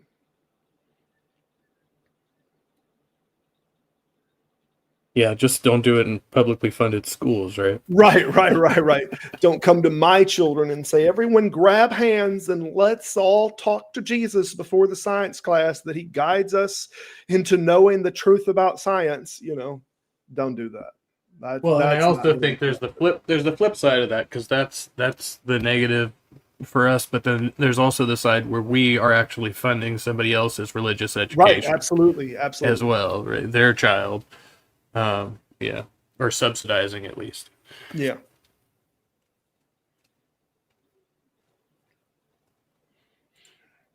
I don't mind giving money to the kind of the education of the established knowable reality, or even to arts, like to things that people are, it's not so much a factual type of claim as it is an artistic kind of capability, and them getting education in that. Let's see this. Biblically, that is one of the major assumptions made by man, that their way of doing X can be better. Yeah, this is just an appeal to God can never be wrong about it. So you presuppose the individual. So then it doesn't matter how illogical their steps are. Well, we know already that he exists and his ways are above our ways. We just can't understand them. So in his world, maybe 2 + 1 = RDR. I don't know. You can justify that and just, wash it away under the pretext that, well, God's ways are above our ways. We're not meant to understand him. Okay, then he's logically incongruent, and then we can never understand him. Then he has no value to me. It's something that cannot be understood in any intuitive, in any logistical way. What the hell is it? It's all that we have. It's already a thing that is not a physical, is a metaphysical thing. We don't have any way of materially establishing it. So all that we have is a way of establishing it logically. And then it fails at that. It fails at that. Then what the hell do we even need it for? We can't prove it materially. We can't prove it logistically, because materially it has, drawn all the way back into the, well, God's not a material thing. You can't prove him materially. And now we can't even logically have a conversation about it, because even on the plateau of just logical discourse, well, you can't expect to know more than God. Your ways aren't as high as his ways. What a crock. What a crock. Yeah. And see, like Jill says here, logic is not a factor since all the contingencies are not known by yourself. You don't need all known unknown contingencies. Like that's a false dichotomy. If you have the facts at hand, right, like whatever it is maybe you can explain this better than me, but so I find for people who aren't necessarily philosophically minded that, like, this is why I prefer natural versus supernatural claims, because if you say something could happen naturally and then we can use logical inferences and we can use scientific methods in order to deduce whether that claim is true. But if you say that it's metaphysical or it's supernatural, then it is beyond those methods. What methods do you have to calculate? You have to create another thing that can't delineate reality. And what the Christians do with this primarily is they put up the pillar of faith, whereas other older religions such as Judaism might put up a pillar of tradition and say this thing is through tradition, whereas Christians now say, this thing is established in some sense through faith. So, yeah, it doesn't have to be, established through logic. We don't have to know it, or we can't know it logically. It's something that we have to know through faith, as if faith has value in determining what reality is. People have had faith in thousands of different gods. Faith is not a tool that can delineate this is real and this is not real. All that faith can do is to delineate whether you do believe it or you don't believe it. It doesn't, this is a very distinct thing, the noumenal from the phenomenal, that to say it's real in my head, faith can distinguish that. Sure. 100%. Faith can distinguish whether it's real out here. No, it can't. It can't. And we can't demonstrate that in any way. And we see faith, misused in this all the time. But what's interesting is when people apply that type of faith algorithm, so to speak, religions don't want to call the application faith when it's used in some other context. But in application, it's exactly the same. I'll give you a primary example. When gamblers have a chronic gambling issue, and they, similar to what Hebrews said about Elijah, that they speak things that are not as though they were, and they come to be. When gamblers say, "Oh no, I'm going to win this. I'm going to win this. I know that I'm going to win this." This is a type of faith. They're believing these things wholeheartedly. They truly believe them, and it's a deficit to them. It's a damage to them. It's going to damage their finances. If you've ever seen a chronic gambler that's lost their house, their wife, their kids, and all, I mean, this is a very damaging thing to have this kind of gambling mentality that says it's true. I truly believe it. I truly believe it. But in the application of saying, faith in God, that's a good thing. No, that's totally a good thing. And what's weird is when you take the faith and you use it even in any other application. Let's say you use it on another god and say, "I have faith that Odin is real." Oh, no. That's not how you're supposed to use faith. No, don't use it like that. That's the wrong God. Okay, but I thought faith was determinative. You have trust in that thing, y'all. There's always this false correlation with this and trust. And I also think there's something there in so this is again like faith or supernatural versus naturalism, because you could use something like the concept of take a leap of faith. And what does that actually mean? Well, they're probably talking about, something that, maybe, consequential, but not life or death, right? But take that to its logical extreme. Well, if you go and, leap off a building and have faith that, you won't be affected by gravity, you're going to be wrong, right? Right. And so that's kind of where I see there's an opposition there. To say to take a leap of faith is actually telling you to go, unalive yourself, essentially. Yeah. I think it's strange when you actually look at this ideal of faith in the biblical context. Jesus uses faith completely different than like the Paulinian ideal of faith. So like Paul uses it as like you have to have faith to be saved, and Jesus doesn't use it like that at all. Jesus uses it as a criteria to perform miracles, kind of. You get this from I think Matthew uses the term that if you have faith the size of a mustard seed, that you can tell this mountain to move and it'll move. Or we get texts that talk about being able to walk on water with faith. But these are being able to perform miracles with faith. And we don't really get this. Yeah, you have to have this faith ideal to be saved. I think there's some crossover in the subject, because you have this pistis idea of I can't remember what the version is that's commonly translated as belief. But they do have the same kind of root word, that like belief and faith. So you could, when Jesus used the term, though, those that believe in me, in this context, it doesn't have to be a faith type thing. You believe in me right now. Like if I say, "Hey, believe me," it can be a present tense thing. We're reading these scriptures in the future, and we're saying, "Oh yeah, he's talking to everyone out in the future that says believe in me," instead of just this being translated as just like I would tell everybody, "Hey, believe me, trust me, come with me." That's not the same as saying the faith that moves mountains, which is what's being described, by Jesus. And I see people saying that faith is a gift. It is a gift. It's a gift that every con man gives first. It's the first gift that he gives to anyone that he's trying to con. Trust me. So he gives you this confidence in him to start with. That's why they call it a con man. It's a confidence man. So they give you the confidence first, the faith, the trust, and then once they got that in you, take you for all you're worth. So faith is the primary tool of every con job that has ever went down. You have to start with that. And there's this big guilt thing they use too, I think, that, you don't trust me? Oh, wow, I thought we were closer than that, kind of. I don't know if you know what I'm talking about. This guilt you into something. But yeah, faith, I don't see any value in using it to determine reality. If I was a con man, is it valuable? It is the primary trait of con men. Yeah.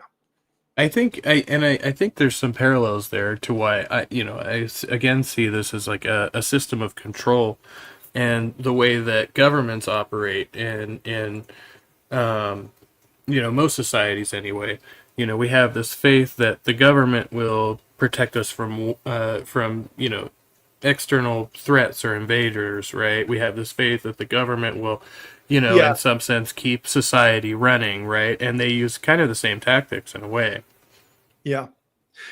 Yeah. I think, first of all, we have this whole kind of historicity of vocabulary that we have a few different words that different cultures and different languages kind of reinvent these words. And the reason that I mention that is like we correlate with faith and belief like side by side. Now we say like the pistis and the pisto, faith and belief.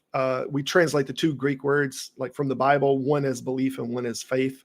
But when we look at other Greek like Plato, when in his justified true belief model, where for you to have knowledge, something has to meet the tripartite theory. It has to be justified, true, and believed. He doesn't use pistis as believe. He uses, I believe it's daxa or doxa, I think it said. And it doesn't have a connotation to belief or trust at all. It's more so a thing that you hold to be. Doxa is more like a political or an opinion. I hold this thing to be the case. So when you get two different words that both wind up from the Greek culture being translated as belief, one comes from the ideal of belief in terms of trust, and another comes in terms of I hold a thing to be. Does that make sense? It doesn't specifically have a connotation of trust. So it's like if you're doing the three cups, like what's the cup game called? And so somebody says, well, where do you think it's at? Well, doxa, or you hold it to be, if you do think that it's there. It's not that you have a trust in that, or there's not a faith thing there. It's just you hold that to be.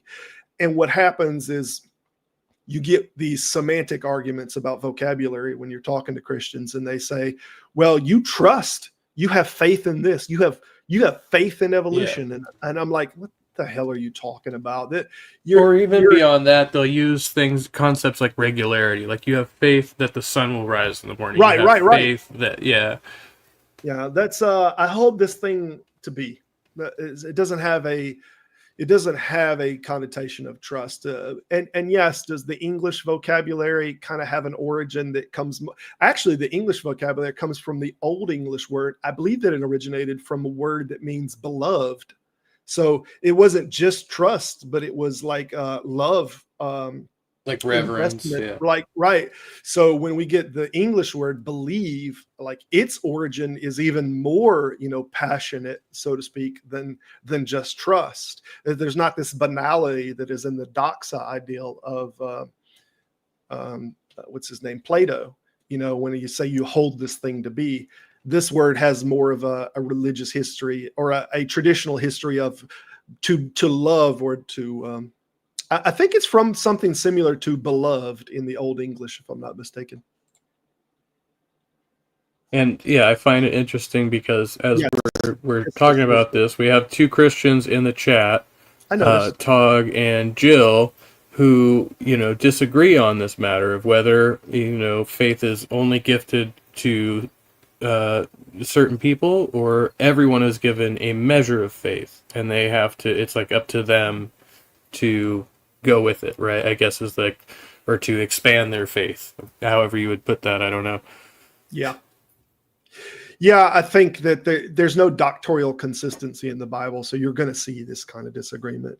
It's just what you have is you have both the Paulinian ideal that people have to have faith to be saved, and then you also have faith being described as a gift.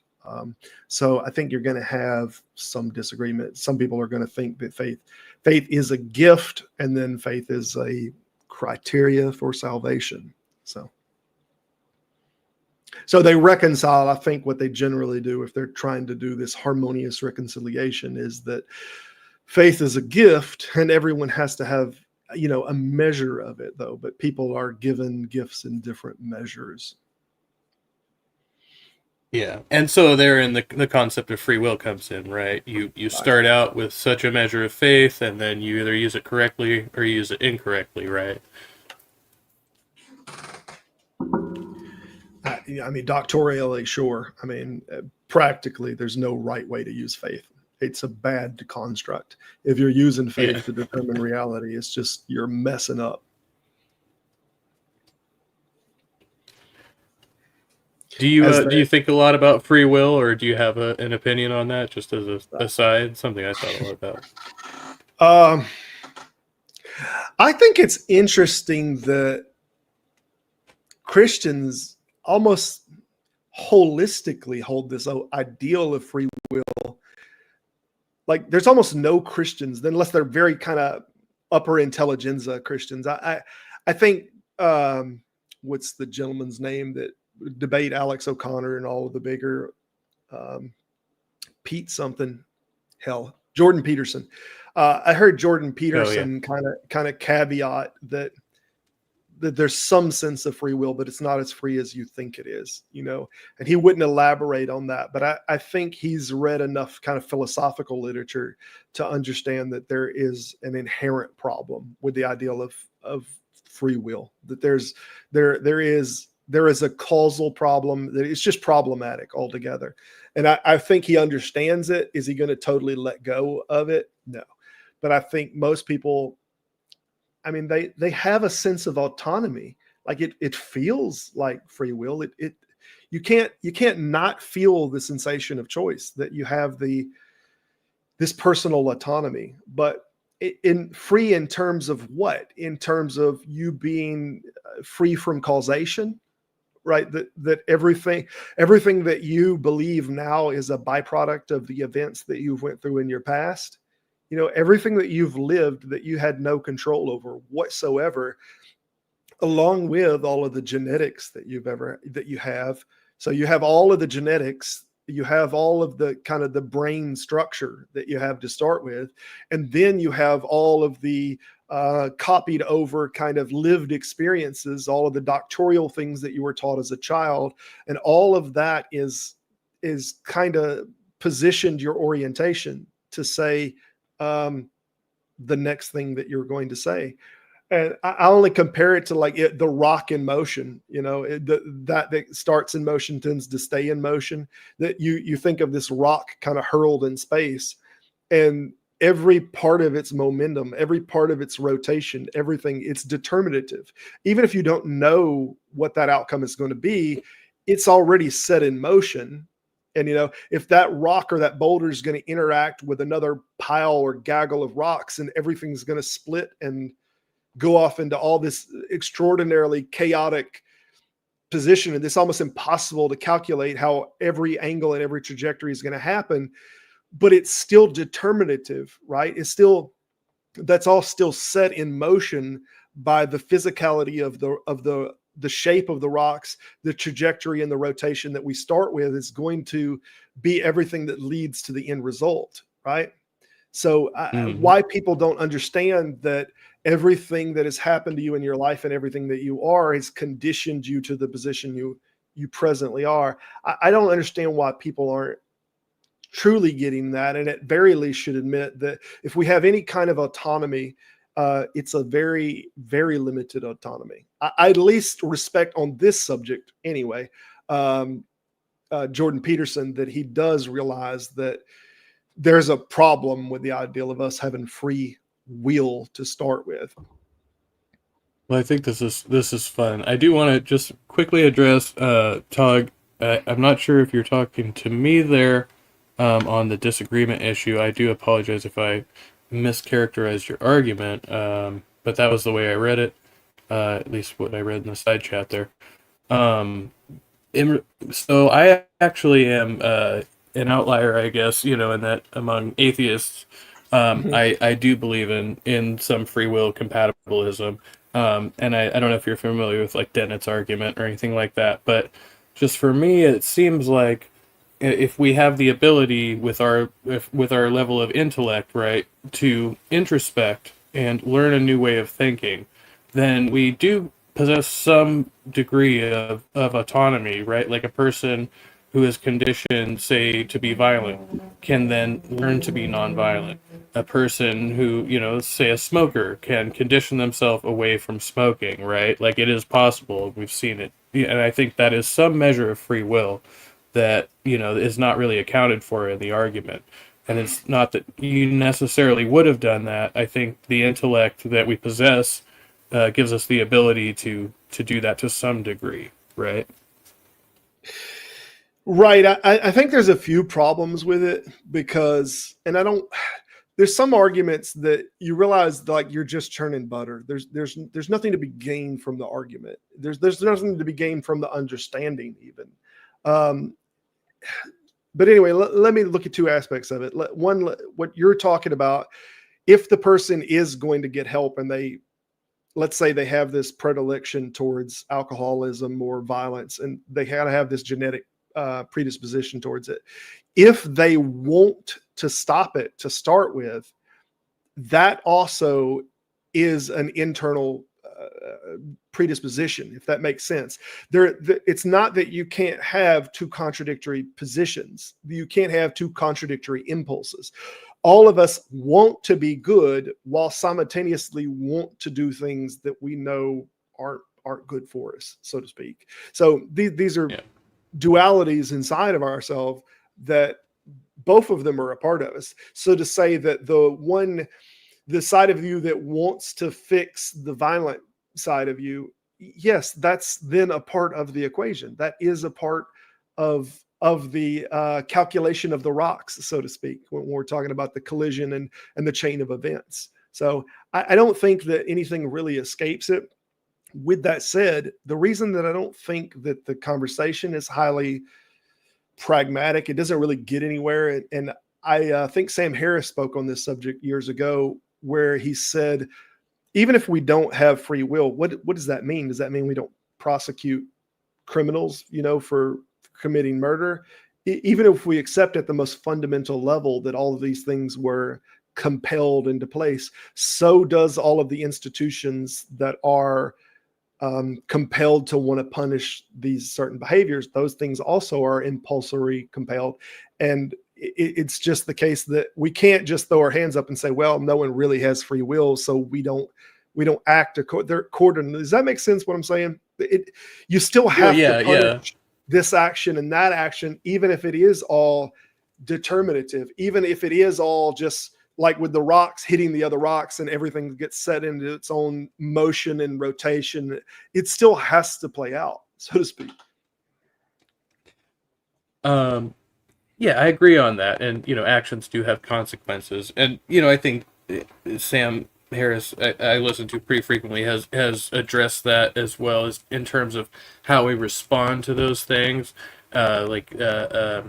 retributive versus restorative justice, right? So there were more focusing on whether or not we can rehabilitate offenders. Are they going to continue to be a danger to the public? And then should we keep them in those prisons and all of that? So there's a lot more nuance behind that, but there is evidence for rehabilitation that shows that those people can change their behavior, right, under the right conditions. And so I don't know whether, we'd say that they're forced into that, or some people have more of a capacity to be rehabilitated, right? But it seems to me that there's still some autonomy there. I think we just want I have difficulty with. I understand. Probably. I did too. I'll tell you what's interesting. I run into it all the time. That like my wife said, if you didn't marry me, who would you have married? And I said, that's not possible. We just had this conversation last night, the kind of the pillow talk, just laying on the pillow facing one another. And if you didn't marry me, what would have happened? And I told her, if you rewind time right now and put us back at any of those individual specific moments, if I have what I have now in memory, you would have changed the situation. But if I'm exactly the way that I was then, it would have all played out still exactly the same. It would have still all played out exactly the same. So this thing of, well, if we rewind things and kind of reset the temporal flow of things, that, you know, you're going to get a different outcome. We don't have any reason to think that that's the case. You were that. If you go back to then, you're still that person that you was then. You're going to still make those same damn choices. So. Yeah, well, and that goes into it. I guess we can never, rewind the clock or undo what we Sure. did, so to speak. But we can, upon introspection and reflection, use those experiences to potentially make better outcomes in the future, right? So, Yeah. Your memory can only help in creating a roadmap for your future. Your past is done. That's finished. But can your memory and everything, your lived experiences, help kind of draw the roadmap for your future steps? Absolutely. I mean, if it can't do that, what the hell good is it? That's all your memory is good for, is you can kind of draw a better map, draw a better path from your lived experiences. But yeah, I mean, all of that is still determinative. You know, all of that map drawing, all of your ideas, all of that, it's still, I don't know. I struggled with this free will thing for the longest time. And I think a lot of people did, even like if you read Albert Einstein talking about Spinoza, and I think Albert Einstein like read Spinoza on the subject originally, and he struggled with it. And then it was like, golly, you know, and I think Albert Einstein, deism. Yeah. Well, the kind of, that's pantheism. It's a little different, but I think Albert Einstein finally, Albert Einstein kind of finally gave in all the way and said, look, there is no free will. It's not a thing. And I, at a sensational level, it feels like autonomy. Think of that what you will. I don't know, but I think there is a philosophical problem with it, but I don't think there's nothing to gain out of beating this horse. All right, fair enough. I appreciate that. Yep. And I see you addressed this in the chat, but Dave, congratulations on 3 weeks and no smokes and sober except for prescription. So all good things, and I'm glad you're doing better, man. Like, yeah, we were all rooting for you, and you know, I wasn't praying, but I like put my best energy out into the universe. So I hope it worked. And going back, because when we started this, you had mentioned something about genetic predisposition, and Tog said, does that go into the warrior gene thing? So racist remark.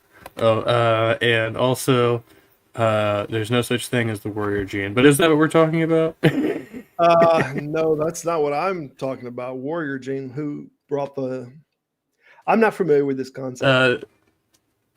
Okay, so it's basically, there was a study done which was debunked, which said that black people, people of African descent, were genetically predispositioned to violence over that of other groups. And this guy came out with a study, I think, in the 90s or something like that, and then it's basically just been, so there's not good evidence for it. It's a very limited study.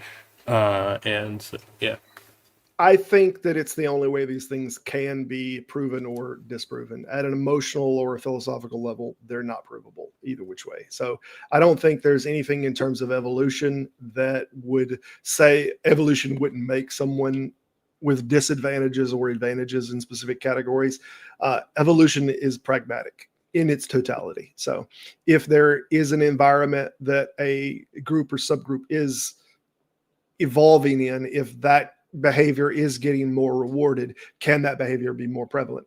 Yeah, it can. There's nothing that says, oh, well, evolution has to follow the rules of morality and distribute all gifts evenly. Yeah, that's not a thing. That's not a thing. Whatever is practical. But you're talking about damage, Tog. So Tog is talking about frontal lobe damage, which is a different thing. Then you have a damaged processor. Yeah. Like brain damage.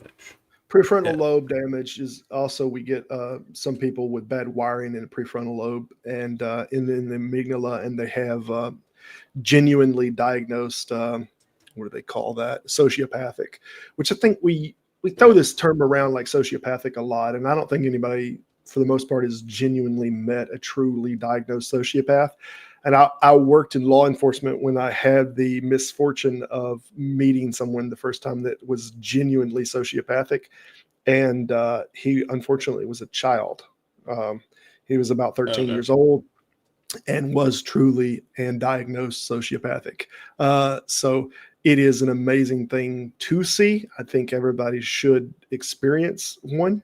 But is there a disconnect in, and I'm sure that the kind of the neural networking of it's a little different in all of them, but there is a disconnect of empathy. They're not able to feel it and process it in the same way that we do. So subsequently, there's all these kind of other emotions that wind up flooding into the behavior. So someone might punch someone in the face, and just because it is breaking the normative, they might find it funny. So that's what was happening in the case of this 12 or 13-year-old is when I first met them, I pulled them off of their grandma, which was disabled, had a short arm, had a small mutation on the arm, and they were wailing on her whenever I tackled them and pulled them off. She had gotten them into the hospital, and then I was in the lobby of the hospital.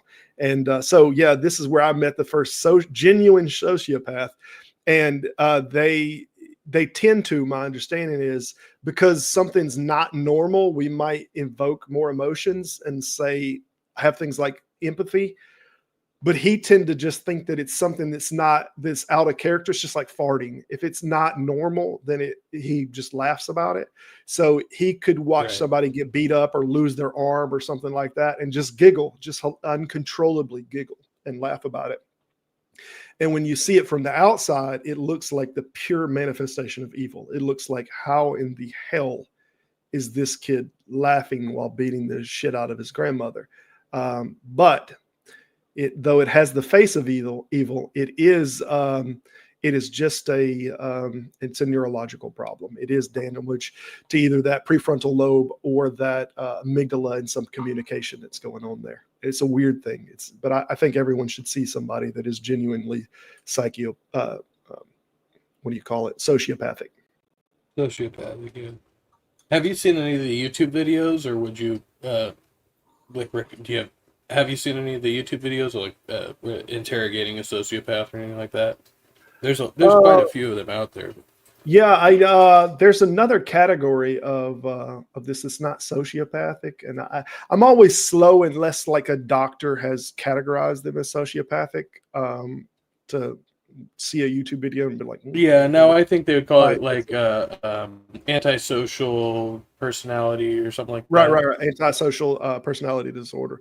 Yeah, I don't know, and maybe there's different levels of sociopaths, but the guy that I met, they try to give him medication to just calm him because they can't get empathy out of him. There's no medication that can make that connection happen. He's not able to have empathy. So all you do is try to calm him, and it's almost like a muscle relaxer, that just makes him drone his existence, so that he doesn't have these energetic spurts of, hey, I'm gonna go beat this person or go do this thing that I think is it's breaking normative rules, so it's funny. Yeah.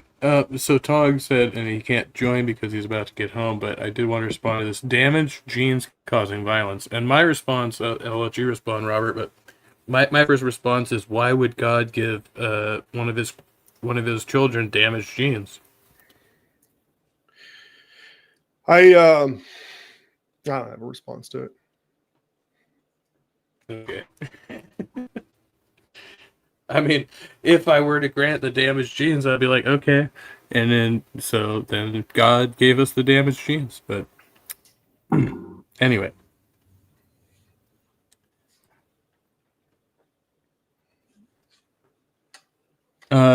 So something that's come to my attention a lot because of my experience and currently know my my work experience that I'm having now is that a lot of people that confuse what we were just talking about, like antisocial personality disorder or something like that, and like neurodivergent spectrum disorders, right? Do you know anything about that? I don't. Unfortunately, everyone, for whatever reason, they think that I'm really widely diversified in my educational scope.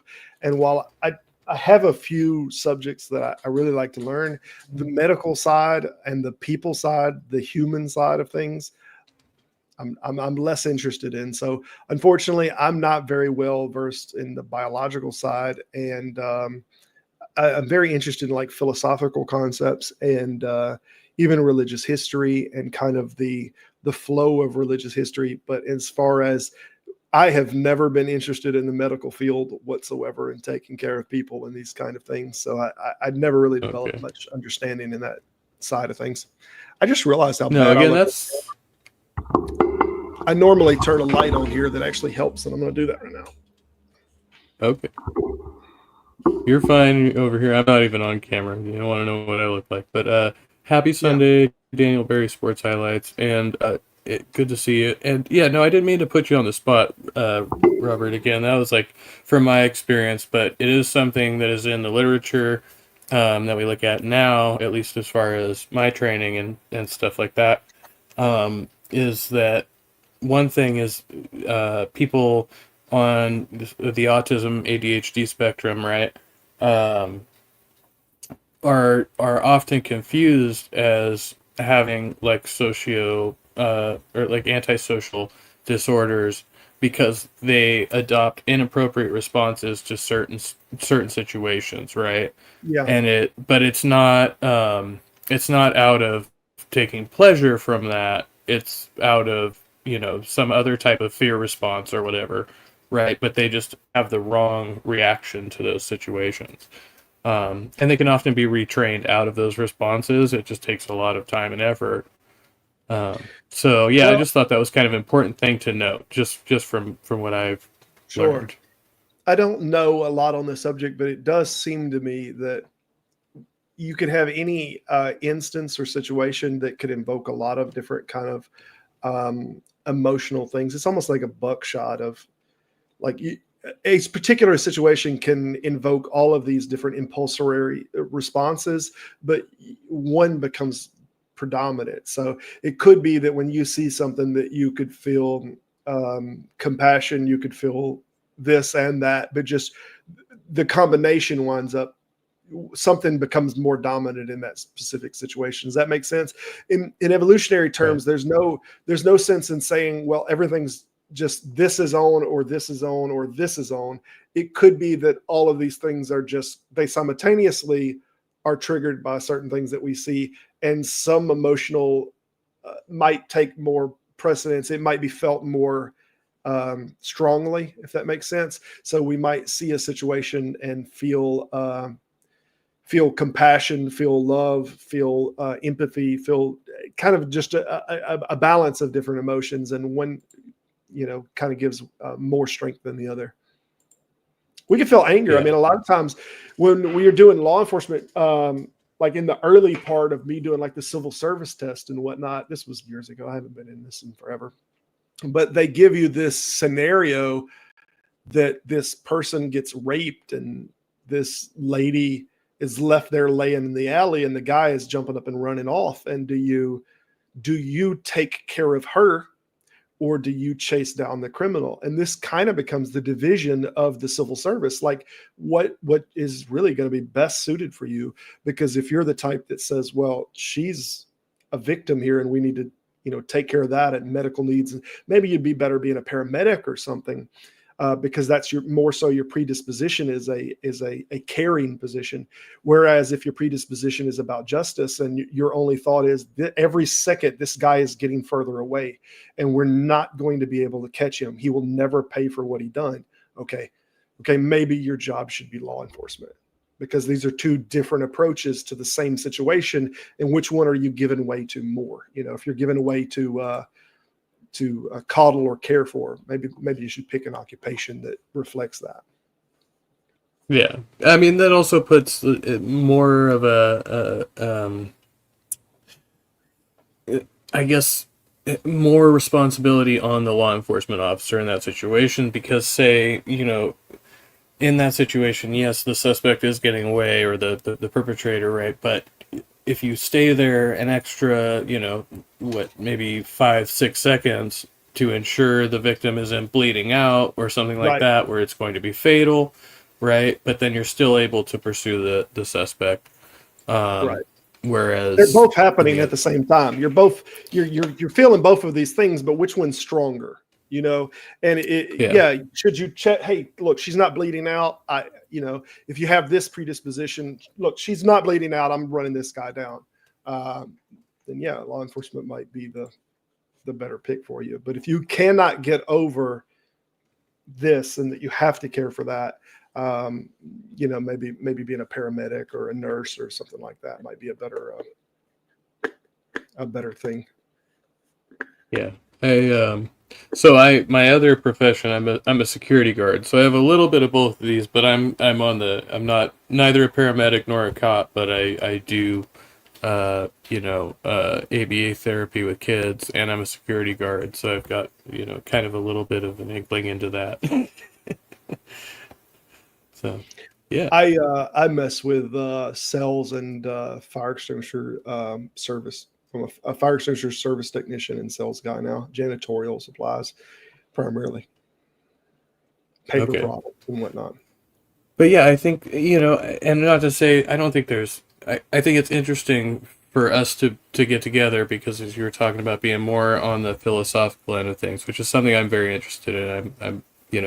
I'm into philosophy a bit, and I have a channel about it called Answers in Stoicism, formerly the Stupid Monkey Philosophy Network. We still have some branding up there.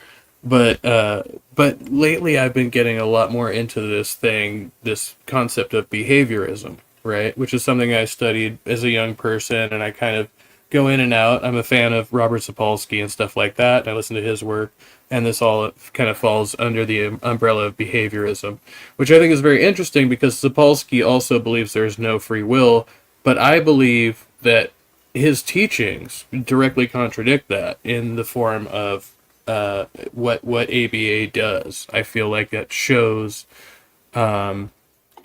that conditioning is a big part of it, but the fact of in the changing behavior. So this is kind of the philosophical concept we got back to, before that I find fascinating is whether the influence of things like ABA therapies and things like that could be evidence of a change of will, or whether it's environmental conditioning or some combination of the two. Yeah, I just don't know.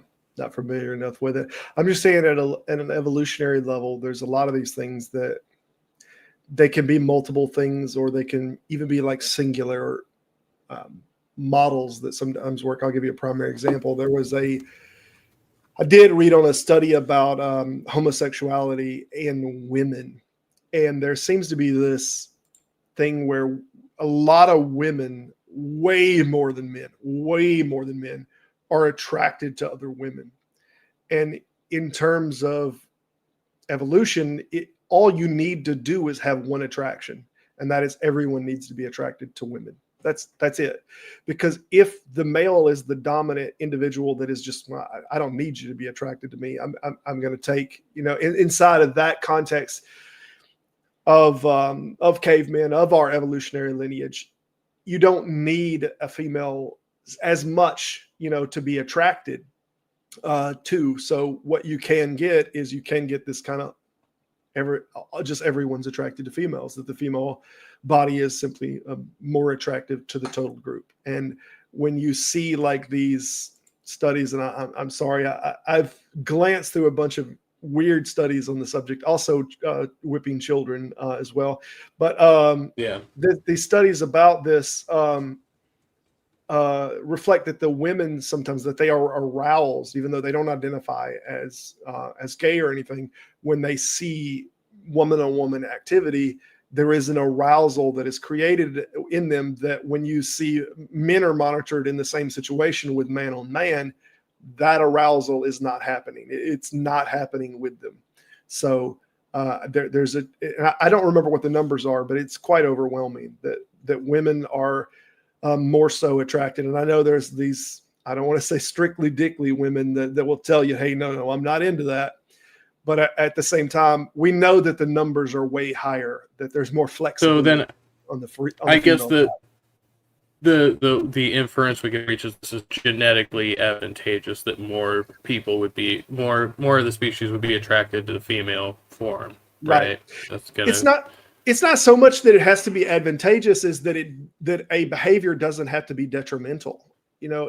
Even if it's not particularly advantageous, a behavior can develop that is not detrimental, like the what's the name of that damn insect that eats the head off of the male once they copulate? The mantis. The mantis, right? So where the hell does this even come from? And scientists look at this to say, how is this pragmatic? Is this a behavior that is practical for the female in terms of what? In terms of protein? Yeah, but their protein from that is no different than any other bug. There's no specific reason to eat the male. But is there anything that penalizes it for eating the male after copulation? No. After copulation, they've already got the genetic DNA. So there's no reason that this mutation can't particularly happen. It could just be, a strange mutation. And then the only reward is in eating, there's nothing more than it's just another bug. It just has protein, right? So It's a weird thing, but it doesn't follow any kind of moral structure, obviously. They copulate. That's all that's all that they need to accomplish in evolutionary terms. Once they've done the copulation, the male's not needed anymore. And then it's just protein, so they eat them. Big love to Pixie Storms. Good to see you. Yeah, I mean, but that is also considered, like, some people would say, like, the greatest sacrifice. They're sacrificing themselves for the young. Is that, yeah. Whatever floats. I don't know. What did you think about that? Yeah. No, I don't think you need to try to read ethics into insects. So we have had. I'm almost certain we have had human cultures that would consume the bodies of their dead elders when they passed away. That has happened, like, in certain cultures in history. That's more dogmatic. That's more about ideas of energy and stuff inside of the dogmatism of those, that they're preserving some energy or memory or something. That's not some instinctual impulse like is regularly going on. I don't believe there's a doctorial thing that all of the mantises attend that say, yes, you got to get the energy of the male. Right. That's not what's going on. Right. The Kundalini, I think.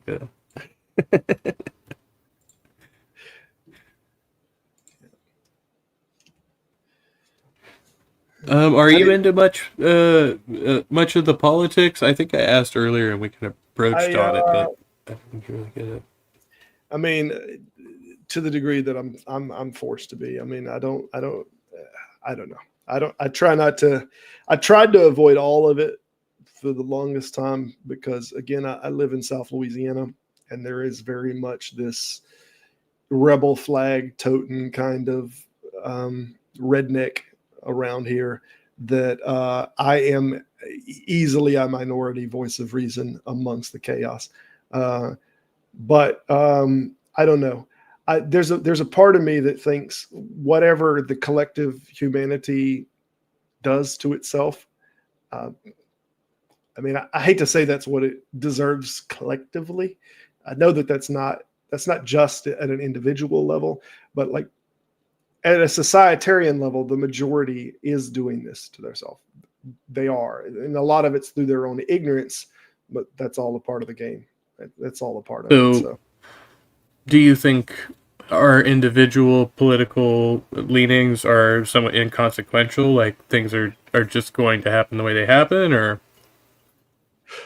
I don't know where I stand on any of that. I used to hold this kind of I'm not going all. And what's her name? Anne. What's the Fountainhead lady? I can't think of her damn name. Fountainhead. I forget don't it. know. Yeah, she wrote a book called Fountainhead. She's very pessimistic, it's all very nihilistic, in her approach. And something I Right. can't remember her name, but anyway, I don't Applebaum? Is that Applebaum? I don't think. Did you pull it up as Fountainhead as the book? It's an No, old I'm one. looking at it now. I was guessing Anyway. because of the. It doesn't matter. I'm not. I think that in the larger scale, we have these kind of these weird little time scales that we look at things in a very short Oh, agreement. Yeah, you found out who it is? yeah, Ayn Rand. Yeah. Ayn Rand. That's it. Ayn Rand. Yeah, I'm nowhere near that, but I think it's important to read a lot of different stuff and understand those perspectives. Entertaining a thought without accepting it. So I try to be diversified in my opinions and my point of view to look at all these different things. But I don't have this pessimism about me. I just think that a lot of things, I don't know. There's a sense of futility in fighting it. If the group as a whole aren't understanding it, I'll give you a primary example. Whenever we have all these debates about, like all the theists that are in here, are we going to convince any of these theists using tools of logic that these things are not logical? No, you're not, because they didn't come to those conclusions with the logic. So you're trying to use a tool to get them to come to a conclusion that is different than the conclusion that they come to, not using logic. What you have is these heaven's gates, hell's flames, these emotional stoking emotions where we have these altar calls that are very personal and everybody remembers their kind of come to Jesus moment. But these are emotional instances where people accept things on emotional reasoning. This is all the difference between right hemisphere and left hemisphere. So people that believe what they believe it for a very emotionally compelled reason. That's not logical. They can then use logic to try to prop up their positioning. That's fine. But to think that we're going to convince them that this thing is not true, that they believed for emotional reasons, we're going to do it with logic, get the hell out of here. That's not going to happen. They have to do this themselves. I think at this point we have to convince them that logic is valuable, right? Like that's kind of what I saw. I agree. I do agree on that. I think we have to talk about the emotional context, though. There needs to be a recognition that we don't get into all of the logistical side of this being can or this being can't be, and all the mutual exclusive incompatibilities, biblical errors. All of this is a waste of time. The subject needs to be, why did you accept it? And there needs to be a reflection that they believe in something because it was emotionally pragmatic to them. Everybody comes to this under the distress of, I can't handle my life. My life is disarrayed. I need some help. I'm emotionally desolate. I'm broken as an individual. I don't think I can make it. And then this hope, this thing comes in with the promises of, we got you. Let Jesus take the wheel, kind of thing. And I think people need to recognize that this is why they accepted that thing. This is where they accepted it. They didn't accept it in a logistical and a mathematical side of their brain. They accepted it in a very emotional sense. And we need to have that conversation and then compare that to every other religion throughout history that truly believed in their gods. There were people who truly believed that Dionysus came into them and they felt the spirit of Dionysus, or Apollo, or many other gods. There was a very experiential moment with them. So then you're then having the conversation of this no true Scotsman conversation where but my feelings, my sensations, they're real. Those aren't real. And then there's kind of this calibration of Go ahead. Finish. Go ahead and finish. Yeah, there just needs to be this calibration, this recognition that all of these religions, it was real to them. I accept how real it was sensationally to you. No one's disputing the sensational side of this. No one's disputing how real it feels to you. But you don't need to dismiss away all these other religions under the pretext that that was the devil or some other shit, that was what was going on. No, these people got in touch with a very high level of their emotions, and they attributed that to their divinity in the same way that modern people attribute that to their divinity. That has to be so unbelievably real. So, Yeah. And it seems to me there's like a sorry, kind of lost. There's a dichotomy between what I'm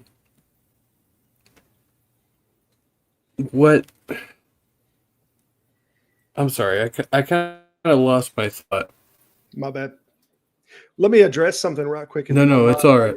About it, then there's Yeah, go for it. Let me see if I can gather me. There's this two-way street thing. To be very clear, while it can always be a two-way street, and I don't doubt that there is kind of these, I don't know what you call them because they're not technically atheists if they still do believe in a God, but they're regularly cast as Christians as this, that atheists are just these sore people. They're angry with God. You know, I know you've seen this typecasting of, well, they're just hurt. It's just an emotional thing. They're rejecting God. This is just a ridiculous argument. It's a retention argument. It doesn't convince anybody. That's not what's going on. And there is no appeal inside of any of the sciences that appeal to anything on an emotional level. So no one says, here's the altar call of evolution. Yeah. The altar call of evolution, come and lay your, we know that this is not trying to appeal to something at an emotional level. It's not trying to. It's trying to appeal to something at a logical level. So to conflate these two and say, oh, same, what a crock. That they're not the same.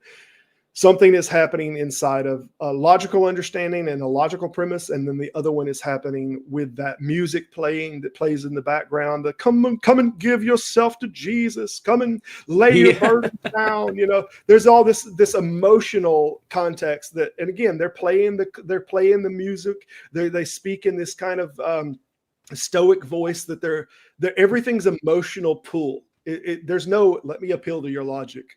That's not how you come to believe the thing you did, and conversely, that is not how evolution or anything else works in the scientific side. What's up? We have a Clockwork Rex here. What's up? Oh, hello. Can y'all hear me now? I can hear you now. I hear you. Good. What's up? What's up? Killing. I don't know how old Trusted Eighth is, but I'm glad to see someone in here is old enough to know what's up. What up? No, I remember that one. Yeah. Okay.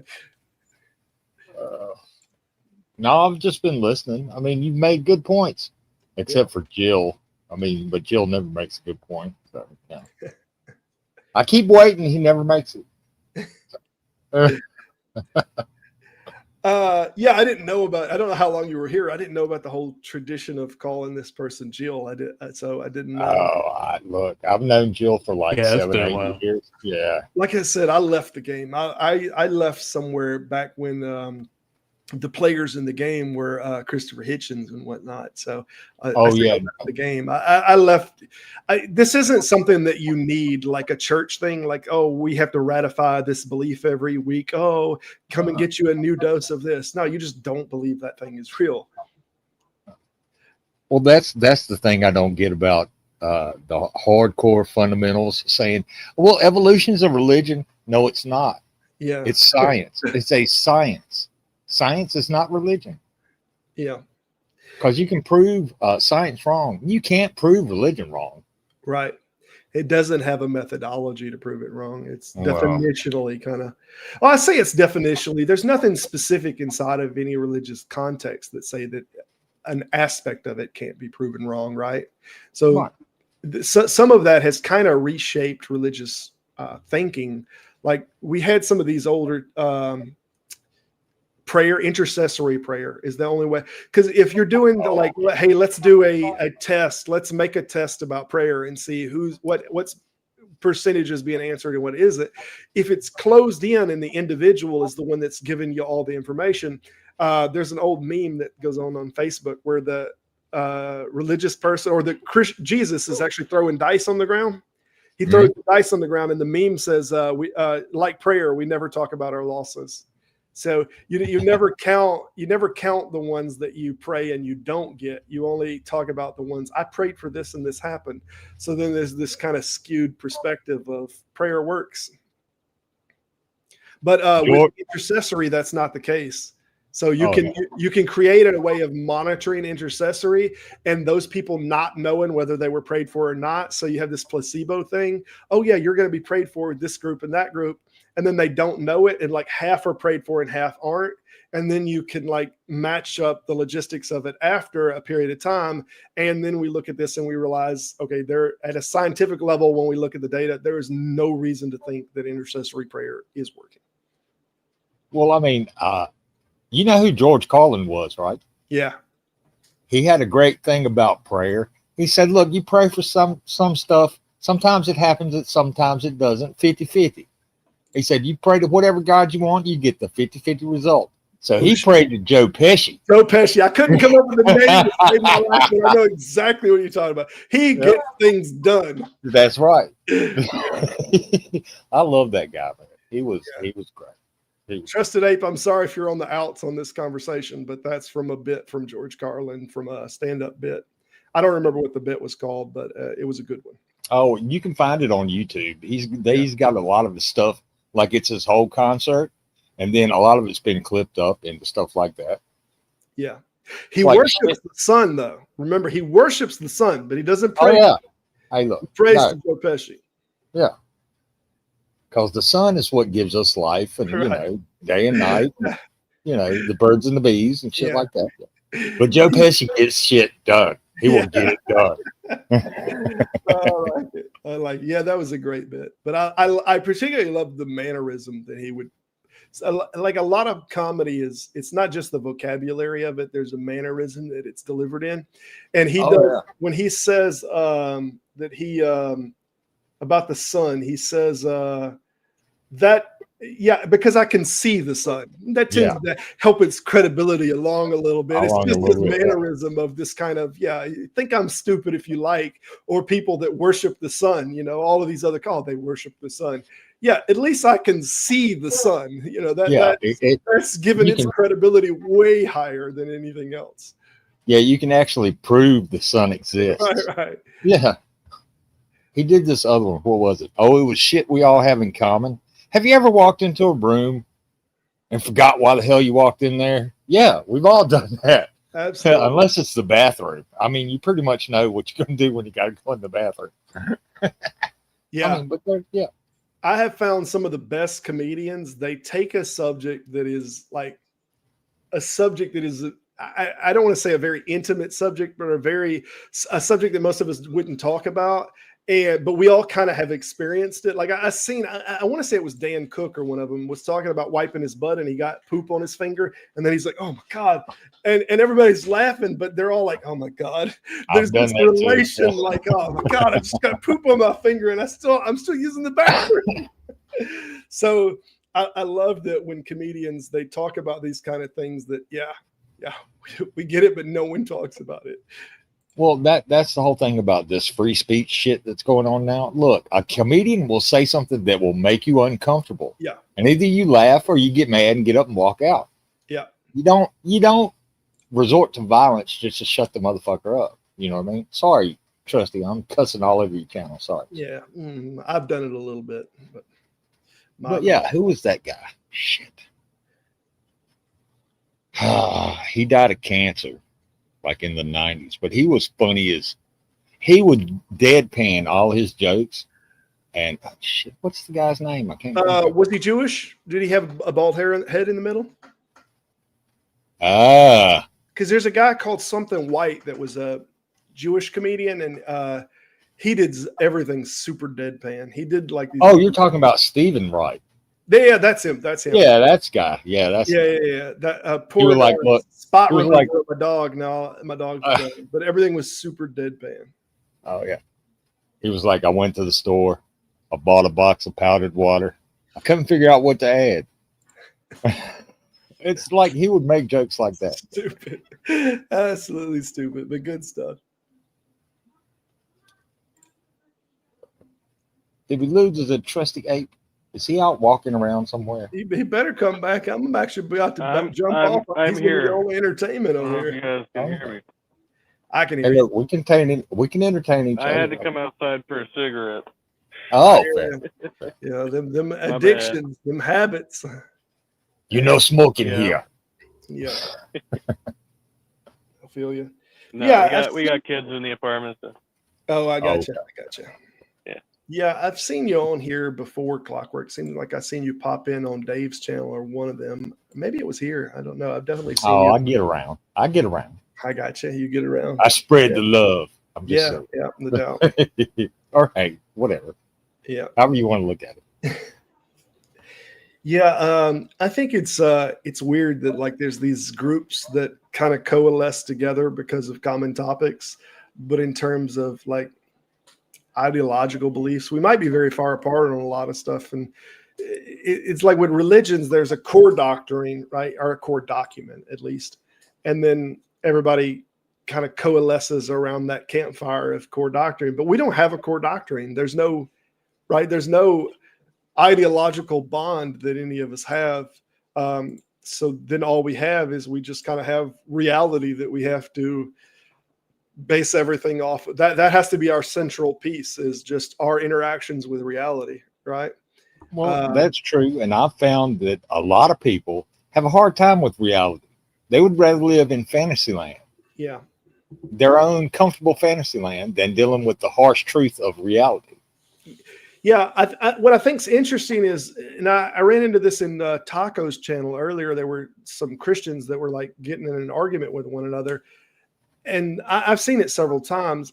It's weird that like Christians in these channels argue with one another more than atheists do, and that it's so weird because they have a core book. I mean, their cohesion should be way higher. We don't have anything that makes us coalesce, but we have disagreements. But don't get me wrong, there's disagreements. It's just not as much as like religions, and I think what's going on is people that don't believe in a religion, they tend to have this a kind of a doubt, and they don't have this absolute confidence in anything, so they can entertain other thoughts more, if that makes sense. Whereas if you're more fundamentalist, you have this immovable pillar of ideas, and anything that challenges that, like, hey, no, there's this level 100 confidence that people have in specific ideas.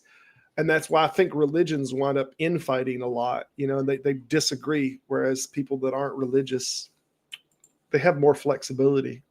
Well, sure. If we're not locked into their dogma, we're more pragmatic. We can see things from different sides. Sure.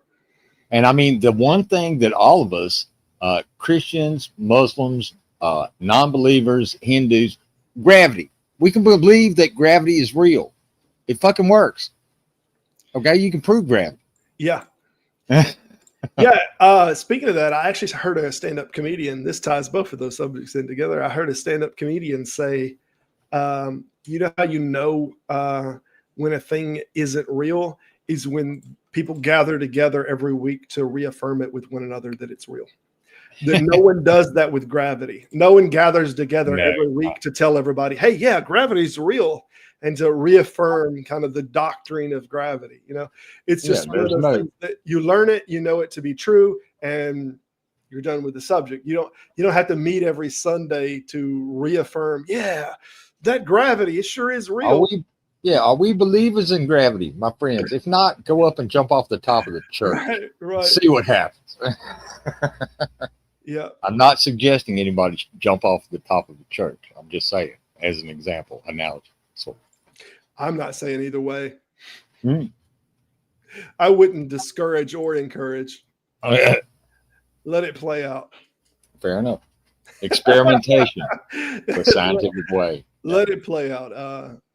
Evolution still has some more shaping left to do. Well, yeah, but not everything was turned into a fossil. Right. That's rare. that shit gets fossilized. Oh yeah, It's really rare. yeah. We're getting a little glimpse of a much bigger picture. Mm-hmm. I think that's the most interesting part. Like, there's so much more left to discover, right? Oh, If we just embrace, yeah, I think the scientific, most bit. It's your show, and I'm stepping on you constantly. I'm sorry. No, it's been a pleasure. That's all right. I Appreciate just think that. if we embrace scientific methodology and reasoning, there's so much more we can learn, and why limit ourselves? Like, I think that's really the crime of religion. It's just limiting the possibility of knowledge. Yeah, it is. It's dismissing away further exploration too. I mean, I don't know if you've ever heard like parents tell kids, like kids will ask a question like, "Why is the sky blue?" And religious parents or lazy parents that just don't want to get into the conversation or admit that they don't know something might say some stupid crap like, "Well, God likes the color blue." Well, now you've put a dampering on that exploration of knowledge instead of trying to explain like color waves and how color waves divide and the whole spectrum in the eye and all of this. You could have answered that question with something that was real, instead of dampering it with this wet rag of that's what God wants. But Yeah, what's weird is people already do that with like the explanations. They've done it for generations. They did it with volcanoes. Well, why are the volcanoes erupting? Well, the gods are angry. Just throw that wet rag on there, and there's no exploration. So it's better to either give the right answer or to honestly say, I don't know, in which case you would at least leave that flow of research, that flow of curiosity open, that you don't dam it with bullshit like that's what God wanted. Oh, okay, well, we're done with that subject. No more need to explore there. That's such a wet rag on curiosity, on exploration, on the pursuit of knowledge. Yeah, it's a cop out. Yeah. Yeah. Oh, the volcano's erupting. We need a virgin. Are there any virgins to throw in the volcano to make it stop erupting? Then they find one and throw her in, and yeah, it still erupts. Well, why? Why didn't that work? I don't know. To me, that's the most honest answer is I don't know. Yeah, If you don't know, you don't know. Yeah, I think Neil deGrasse Tyson said something one time about experimentations, that it can fail, that an experiment can always fail. If it can't fail, it's not science. There's always the possibility that you didn't get to prove your hypothesis or the thing that you were trying to test or whatnot. Failure is always an option. That's what he said. Failure is always an option. There you go. If I think I remember him saying that. Yeah, that's a great saying. That's the nature of experimenting. If you have a position that position can't be wrong, well, you're messing up. You're completely messing up if that position can't be wrong because you've locked it in ideologically. That just must be true. Yeah, that's like, it reminds me of like Dillahunty's position on the burden of proof and whether a claim is falsifiable or unfalsifiable, and like if a thing is unfalsifiable, then there's no way that it could be true, right? Yeah. Like is essentially the case because or I may have gotten that backwards. I would quibble with the term with the way that it's no way that it can be true. It's just that we can't know it. There's a lot of things can be true that we can't know. That's not the same thing. A thing could be the noumenal. We'll use Kant's terminology. Kant divided like the noumenal and the phenomenal. There's the inside of ourselves, a world that we create inside of our mind. That's like the Cartesian theater ideal that was given before. Like that's what we're seeing reality to be. And then there is the reality mind independent of us. That's what he referred to as the noumenal world. So I think I totally forgot where I was going. But I don't know. To me, I think, does that mean that like in reality all things are gray? and that we can only see color dependent on the mind, or does color exist? Because we can't know, right? Color doesn't exist. Color doesn't exist numinally. Phenomenally, it exists. Right. That's chemicals exist. So the chemicals, different chemicals, will bounce different frequencies, wavelengths of light off, and that wavelength of light hits the eye, and then you perceive that object, right? So you have all these different frequencies or wavelengths of light. And if you have an object that has a certain chemical composition, it might be absorbing all of that light, in which case you see it as black. Some chemical composition might bounce off, only that yellow wave spectrum, and that's hitting your light. Therefore, it's yellow. If you get rid of all light, what color is the object? It's black. Everything's black if you get rid of all light. So the light is necessary to be in a wave spectrum, and then we have to interpret, our eye and our brain has to interpolate that wave spectrum and say, we perceive that thing as this. And the philosophy has argued for the longest time, many, many years ago, that people might actually see different colors and we couldn't know it because there's no way to communicate it. Like the color orange, right? You could see the color orange and I could call that orange, and you've seen it and you've called it orange your whole life. And so then you correlate that color with, okay, that's what orange is. But that doesn't mean experientially that you're seeing the same thing that I am. Does that make sense? Yeah, you're talking about what they told me when I joined the army. You're fucking colorblind. Oh, you're colorblind? Okay. Yeah, you cannot fucking disarm bombs. You got to pick another job. I was like, well, okay. Yeah, and there's, I think, 3. I looked at this a long time ago. There's these 3 different like ocular components that you can have a dichromatic. I'm sorry, I'm going to speak out of what I'm familiar with if I keep going, so I'm going to just quit. But I think there are some people, in rare occasions, they can see another color spectrum, and they can subsequently see colors. And I think it primarily happens in women, if I'm not mistaken, as though the research showed on it, that they have a 4th chromatic reader that can they can kind of detect different variations in the wavelengths. So they might see something that we might all more broadly say, okay, that's violet. This color is violet. They might see the spectrum better, the division between violet and pink. Does that make sense? There's something that they're able to they see more shades of color. Right. Yeah. Which I have more. Which the ones that let you see in the dark? Is that the rods or the cones in your eye?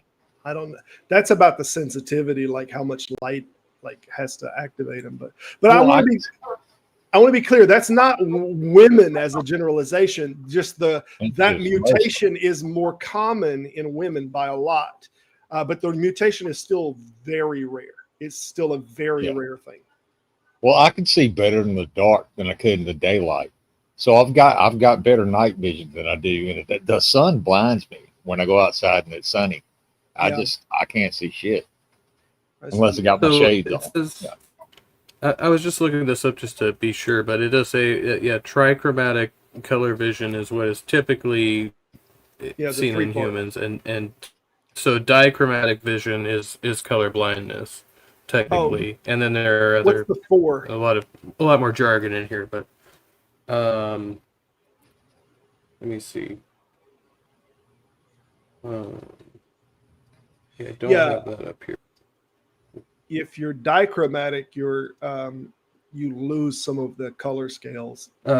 That's tetrachromacy. There it is, tetrachromacy. And if you can look at it, I'll almost guarantee you this is primarily, it's a rare thing to start with, and it's almost exclusively in females, if I'm not mistaken. It's been a long time since I've read it. Well, for the longest time, they said dogs were colorblind. They could only see in black and white. That's not true. We have a good way of testing that. Well, you throw a blue ball, they're more likely to get the blue ball than they are any other color ball. So I heard about that. So this just says it's rare in humans, and it's more common in women, but it's not giving me like numbers like right Right. off the bat. So Yeah, I remember looking at it because I wrote I wrote a book. Well, I wrote it over the last, I guess, it took about 2 years messing with it, and it was one of the subjects that I got into about kind of the divergence in evolution, and was about the eyes. And I remember researching this subject fairly well for writing the book. I think I see more shades than most people. And it's not something I realized for a long time. But like little things happen all the time. Like I remember I liked this car in a certain color.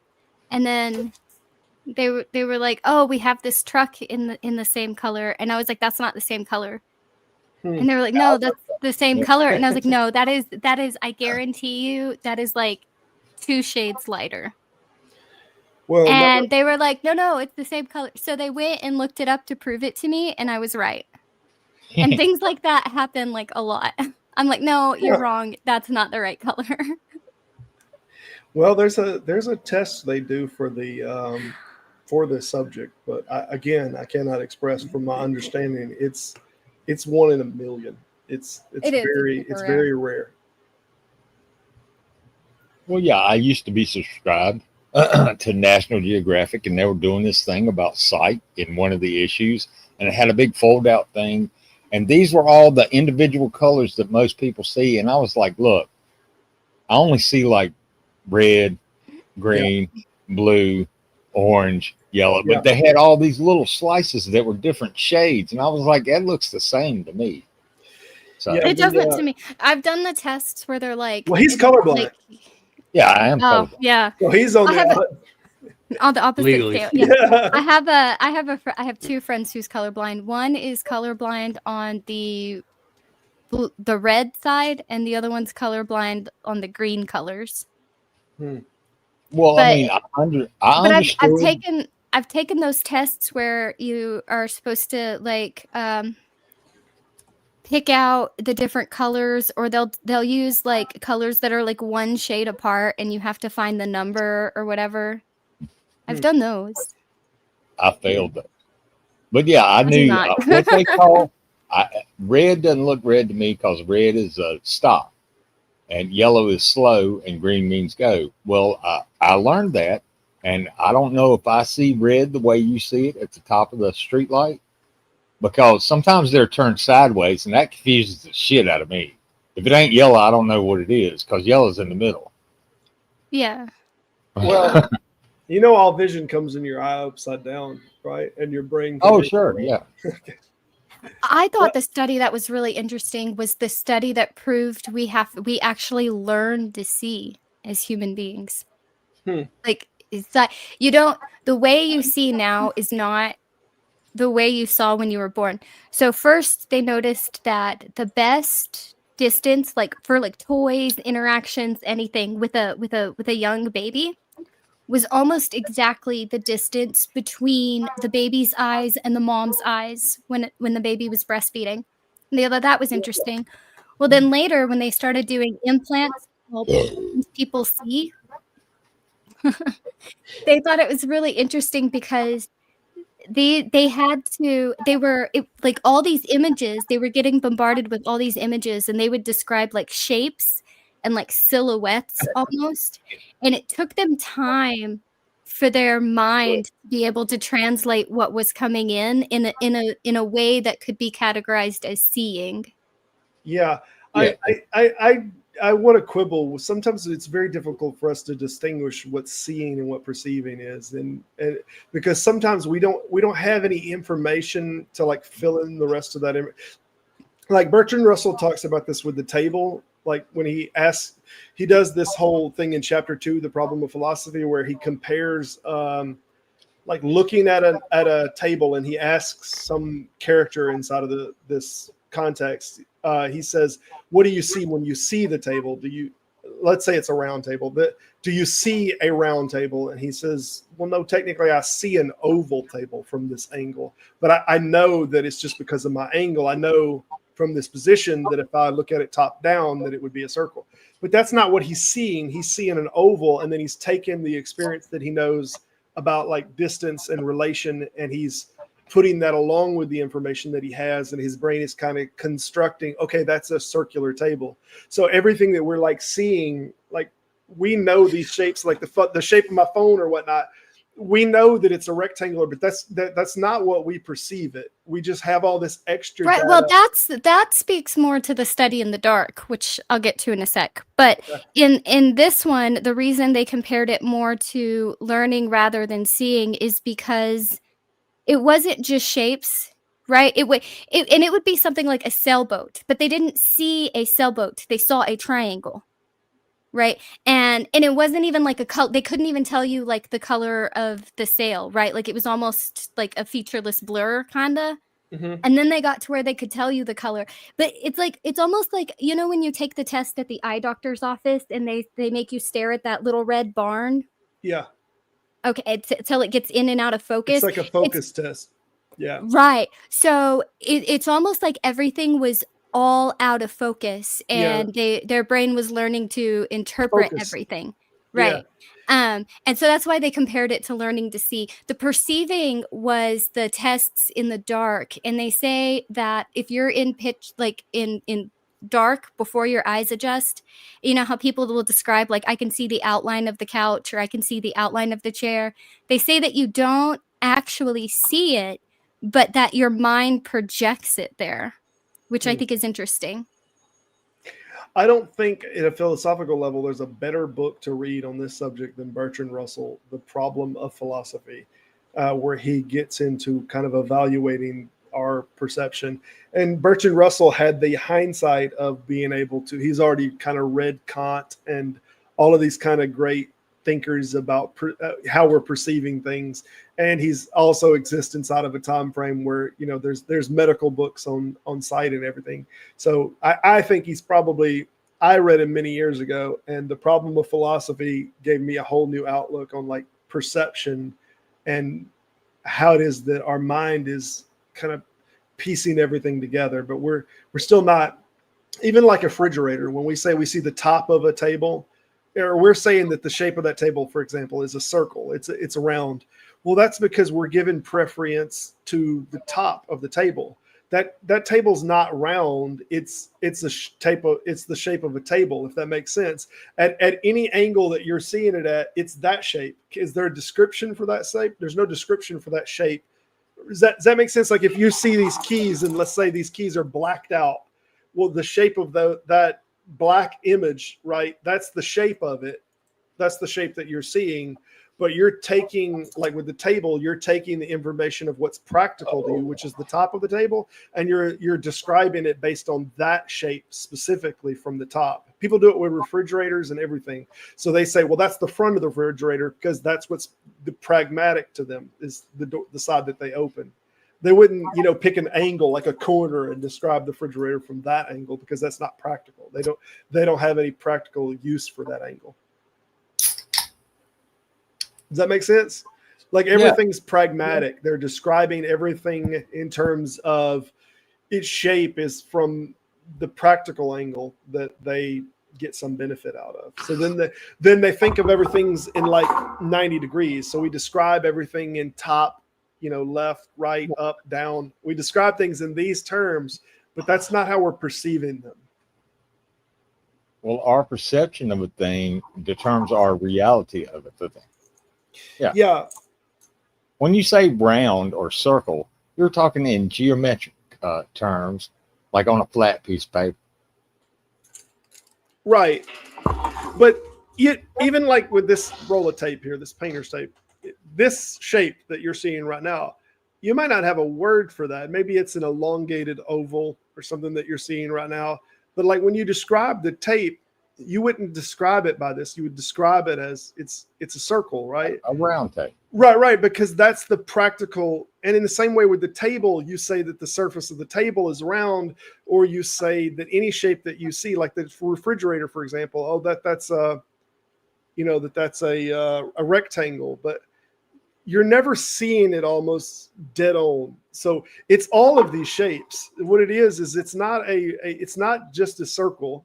It's not just this. It's also this angle. It's also this angle. It's what this object is every part of that spectrum is a part of what it is. We're just describing it in terms of practical application.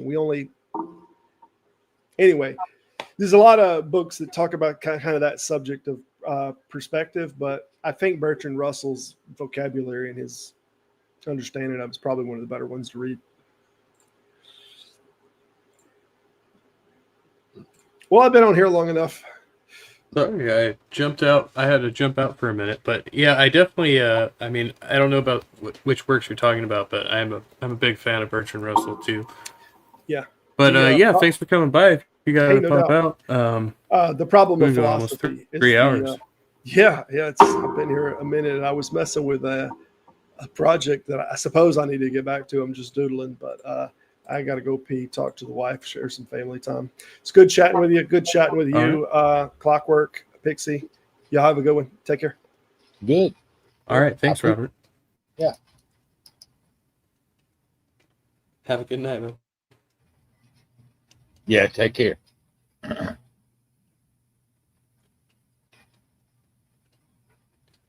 But yeah, right. our At the 3-hour mark. percep- Hey, good to see you, Pixie. Sorry I didn't get to say anything when you came in there. Hey, monkey. No worries. How are you doing? Hey. I'm doing well. Yeah, we're just getting dinner ready ourselves over here, so.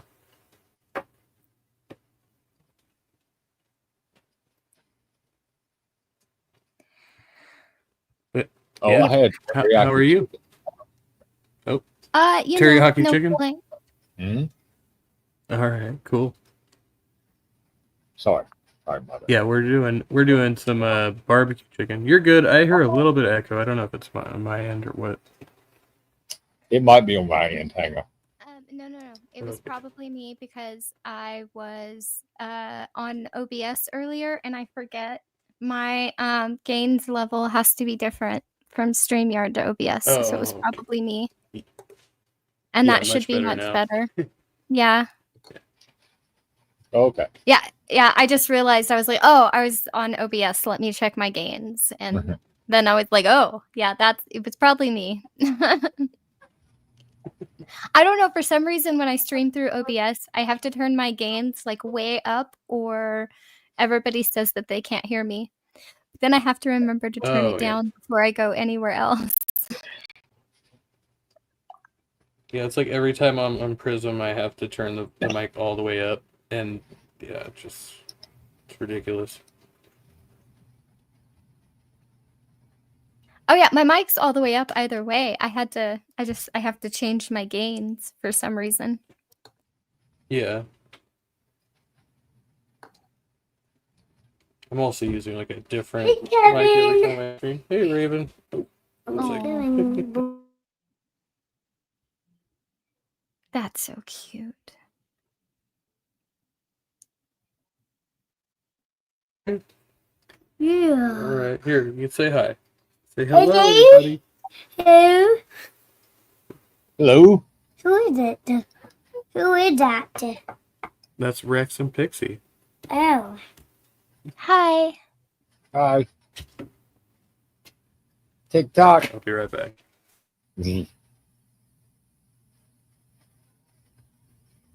Yeah, I caught a little bit of your Dark Tower stream earlier. I'm gonna have to catch up. I'm still catching up. Susan died today. Oh, Today was Susan's death. Susan Okay. is dead. Charyu tree.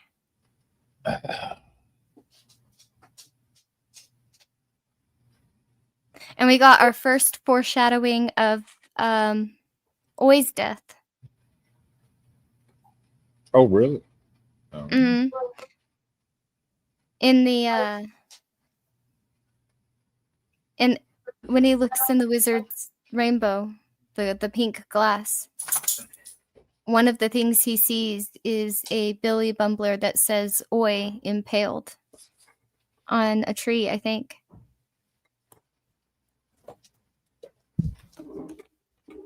Yeah. You still reading? No, why? Oh, okay. What do you want to do for dinner?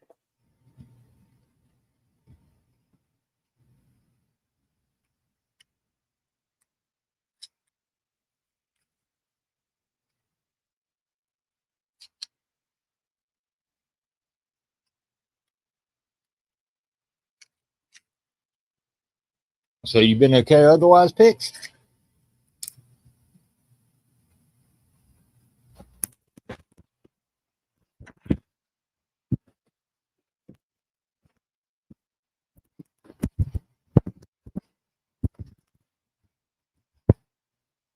If you're talking, you're muted. Just saying.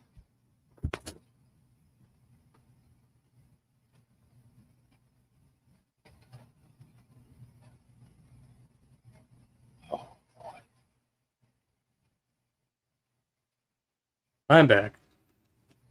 Okay.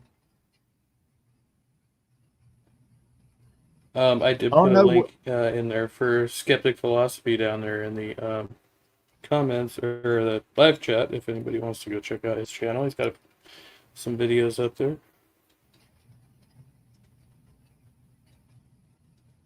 Nail polish? No. Only use black. Sorry, Todd. Yeah, that was a while back. I'm not sure what he was referring to there. I don't know.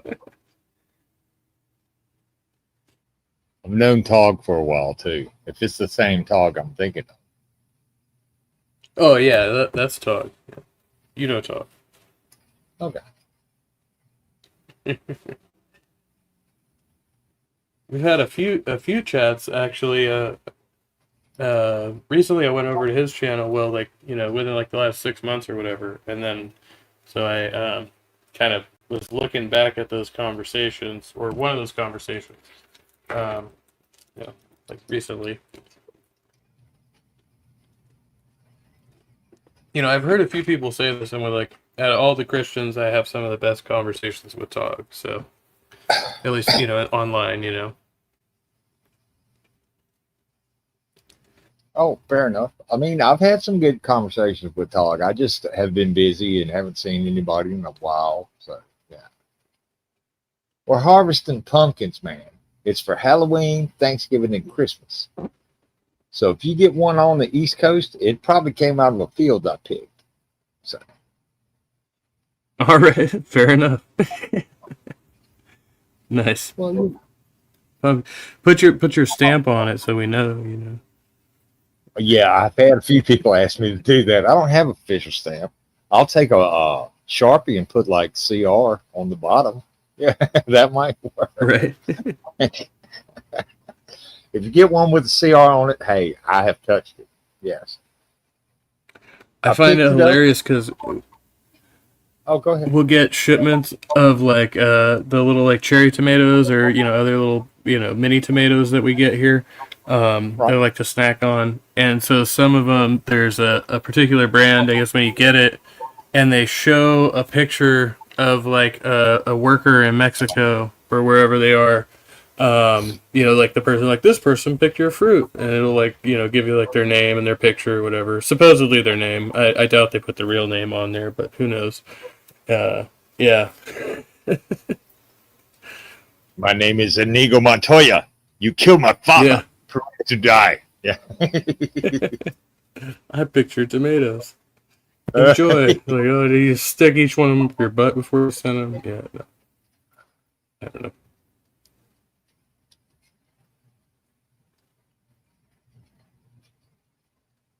But no, At I've this been listening point, to probably. you and doing shit around the house, and yeah. So I finally figured out how to. Now that Jill seems to be gone, I would hate to put it. Never mind. Because I do it all the time. Well, I appreciate you guys coming in. Yeah.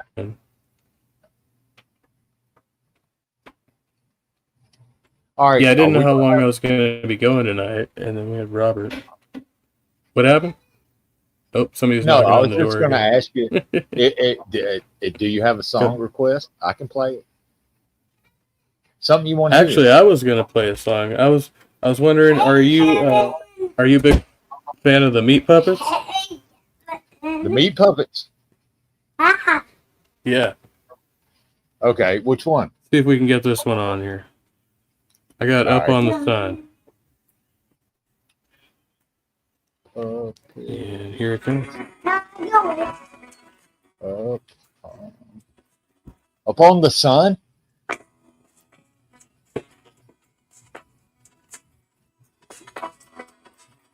I don't know, your munchkin said something in the background.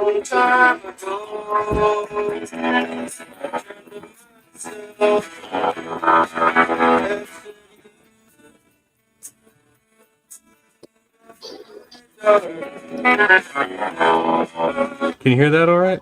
Yeah, we had Invader. Oh yeah, it's cutting out a little bit, but yeah, I got it. If you want to, I can put it in the Okay. back.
Now, some wife says the sound is off.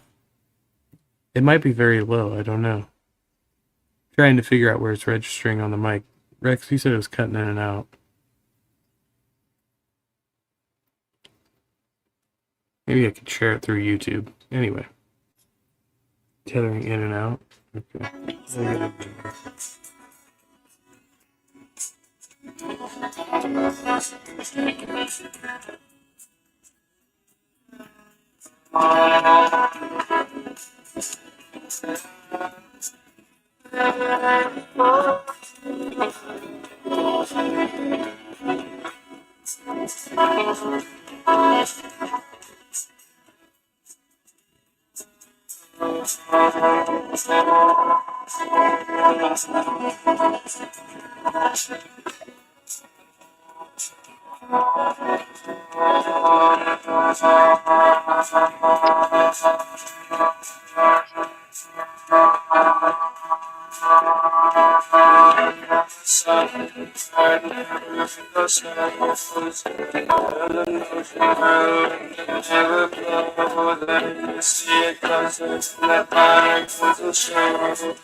Not too much more, but too much more.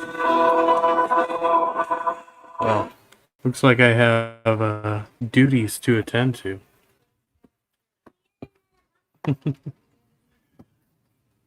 But much love to everybody. Thanks for coming by. I guess I should probably end the stream, but I do appreciate okay, everyone. well, bye then. I made it back All to right, hear you much say love, bye. Pixie. Yeah, I'm sorry. It's just got Wait, you've I got have, a duties or duties? duties. Yeah, yeah. You Oh, know. okay. All right. Well, smile bunches and laugh lots and have great fun, dear monkey. Oh, I'll catch Will you. do. Thank you, Pixie. Yeah. All right. Yeah, man, go attend to your And, duties. I will end this stream Thanks for having me up. the Yeah. way I end every stream. Yeah, thanks for coming up, man. Great talking to everybody. Anytime. So much love, be kind, be well, and stay trusty. And we'll see you next time.